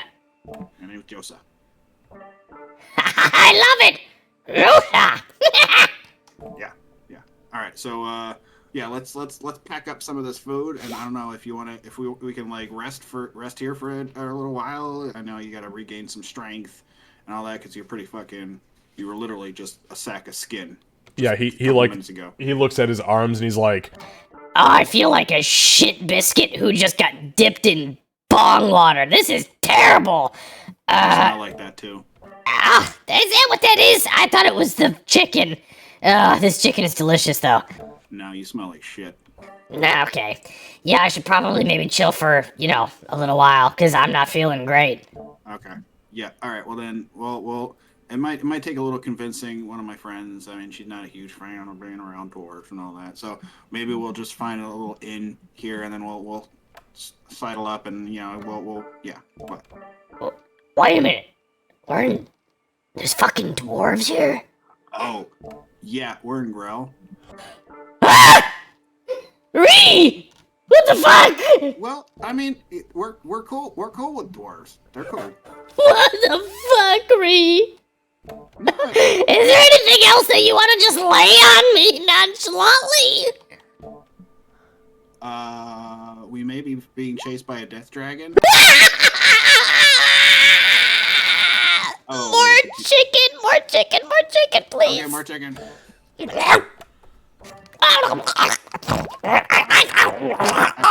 I beat the shit out of Ishnir. No, you didn't. Shut up. I did. Did you seriously? Yeah, fuck yeah. Fuck yeah! She's still alive, but Oh, what the fuck? So you ran? no, she ran. Holy shit! Holy shit. Wait a minute. Are you serious about that? Yeah. I mean, you can ask my friends. No, Reed, don't you know? If you best Ishnir in combat, she owes you a boon. Oh, Do you seriously have a boon from Ishnir right now? Oh, maybe? Oh, shit. I think you're right. Dude, Reed, I did hear if that. you have a boon from Ishnir, fuck the goat. We can ride the goat on the back of fucking Ishnir to get back to Poodoo today! Oh, shit, really? You think so?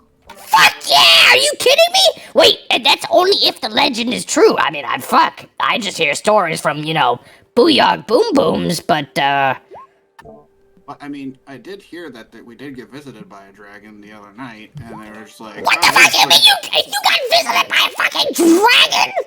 Yeah, Where? I mean, Why do I not get adventures like you? I should have joined with you in fucking ball. fuck that, man. Like, Aye. like my ass got rocketed off a mountain by that asshole.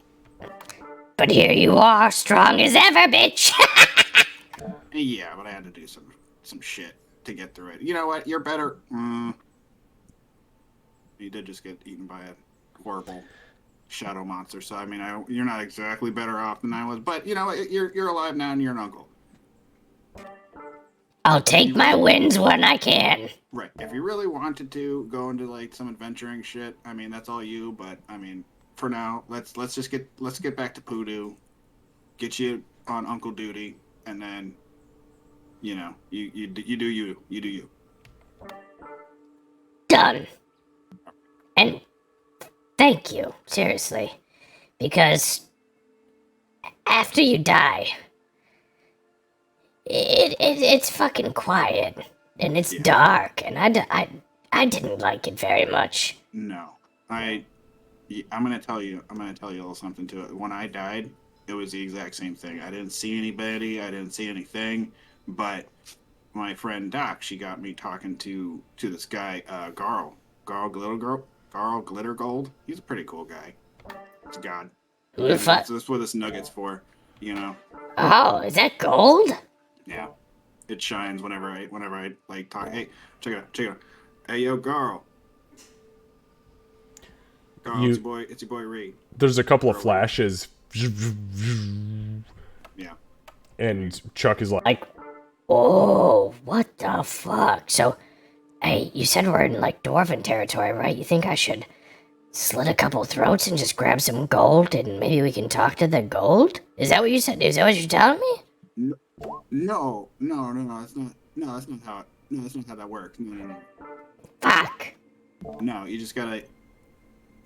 We'll talk about it. We'll talk about it more, but definitely don't slit any throats here. Okay, right. No, so I don't even have a weapon. I just got chicken bones, which I'll stab somebody in the neck with a chicken bone if I have to, but...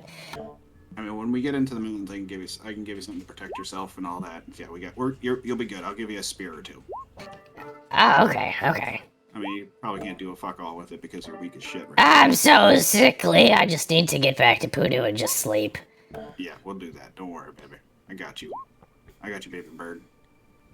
and it's about this time that the door swings open and Doc and Aurora step in. However, we are at 9:59. So, if there's any last minute comments that need to happen as this is going down. I don't think this is going to be a last minute thing, but I don't know if it can be a hand wavy thing. Aurora's going to ask at some point if the priest has any holy water he'd be willing to part with. Have holy water. So that is so both of those things are true, but so Aurora, because you've been having an off-screen conversation with this priest, the response to you is, how much do you need? I don't know. I feel like it could help me protect my friends. I just have an instinct about it.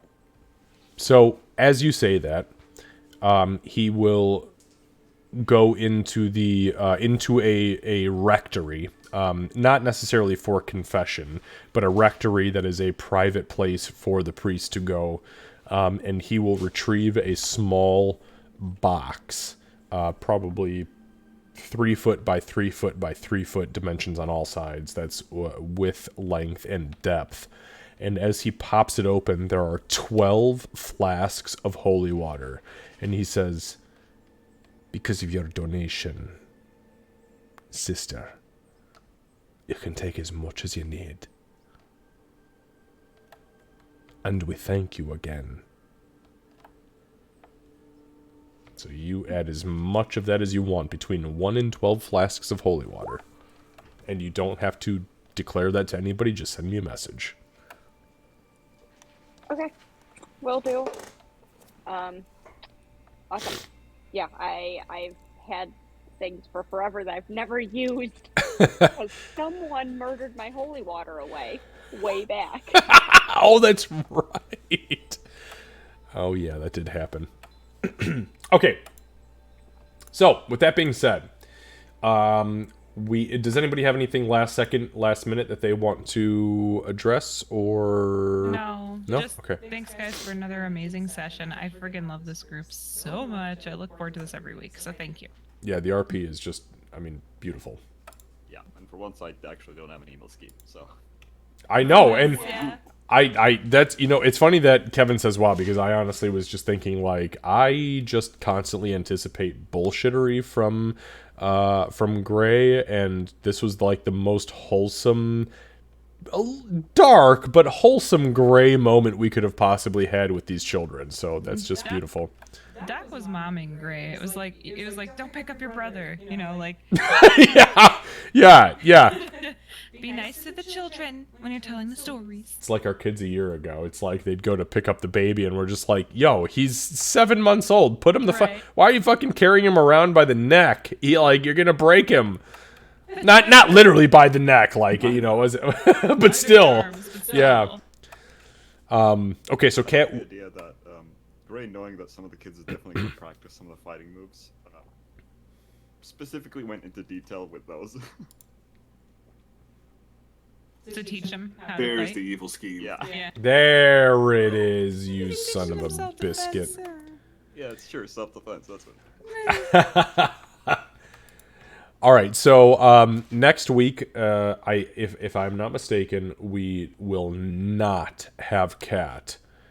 Not unless I make fantastic Nope, that's timing.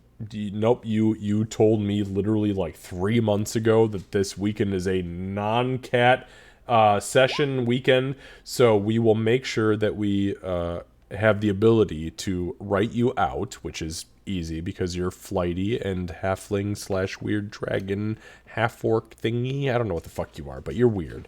I didn't even end up in Dwarven jail, and it was a distinctive possibility. I left and went alone in a room full of dwarves. Honestly, you could have slit so many throats from these peace-bringing matrons. I'm surprised it didn't happen. Yeah, so no. I had so many chicken bone weapons and everything. I behaved. Could you imagine you murdering a whole room of nuns with chicken bones? That would be atrocious. I know. Yeah, You all could. You all are fucked up. Okay, so Kat, we will not see you next week, but we will see you on Friday for campaign 2 for a couple hours of campaign 2, and then we will see you the following week for obviously the pickup of it'll be session 75 at that point. So, no, session 76. Yeah, No, 76, 76. Yeah. Yep. So, I will send you recaps, Kat, though, as far as that's concerned. And then I know you said you already took your coinage out, so make sure that that's good. And you have, you have a fan. I'm adding 6 just so I can protect each of them twice. Yep, absolutely. And then have a fantastic week, everybody. We will see you soon. And, go ahead, Gray. I do request you not throw holy shit at me, please. Me? Oh, I make no promises. Cat. Oh, okay. Yep, I made you some tea, Gray. You've been looking a little bit like sickly as we've been traveling. It's a little Earl Grey. Made with holy water. Lights on fire. Earl Grey. I get it. Thank you guys. Seriously, as always, so much fun. Yeah, we'll see you guys next week. And Kat, we'll see you next Friday, but then after that we'll see you the following Friday or the following Sunday. So excited. You guys have a good night. I'm gonna go back to sleep. Yes, go to sleep, Lucy. I know you have been a champ. You've been a Dungeons and Dragons master in the last couple of days. So, all right, guys, we'll see you later. Bye, guys. Night, everybody. All right, and for anybody who's hanging out here in stream, we are going to be raiding Rocker Joe in 5 seconds. We've got a ton of people coming with us. Thank you all for hanging out. Say Rue, Redwire, Rose, Torin, our 2 new friends. Thank you for being here, as well as Lucy Kevin, Candace, and Kat, all of you for being here as well. It has been longer than 5 seconds, Red. You called me the fuck out. We're going to do it in probably another 10 seconds. Anyways, so thank you all for being here. Thank you all for hanging out. I hope that you enjoyed the session. We are going to raid Rocker Joe, even though Rocker Joe is not officially live. We are going to send the love over because we do love ourselves some Rocker Joe. In 3, 2, 1. We'll see you all on Tuesday for Crochet and Chill. Love ya and take care.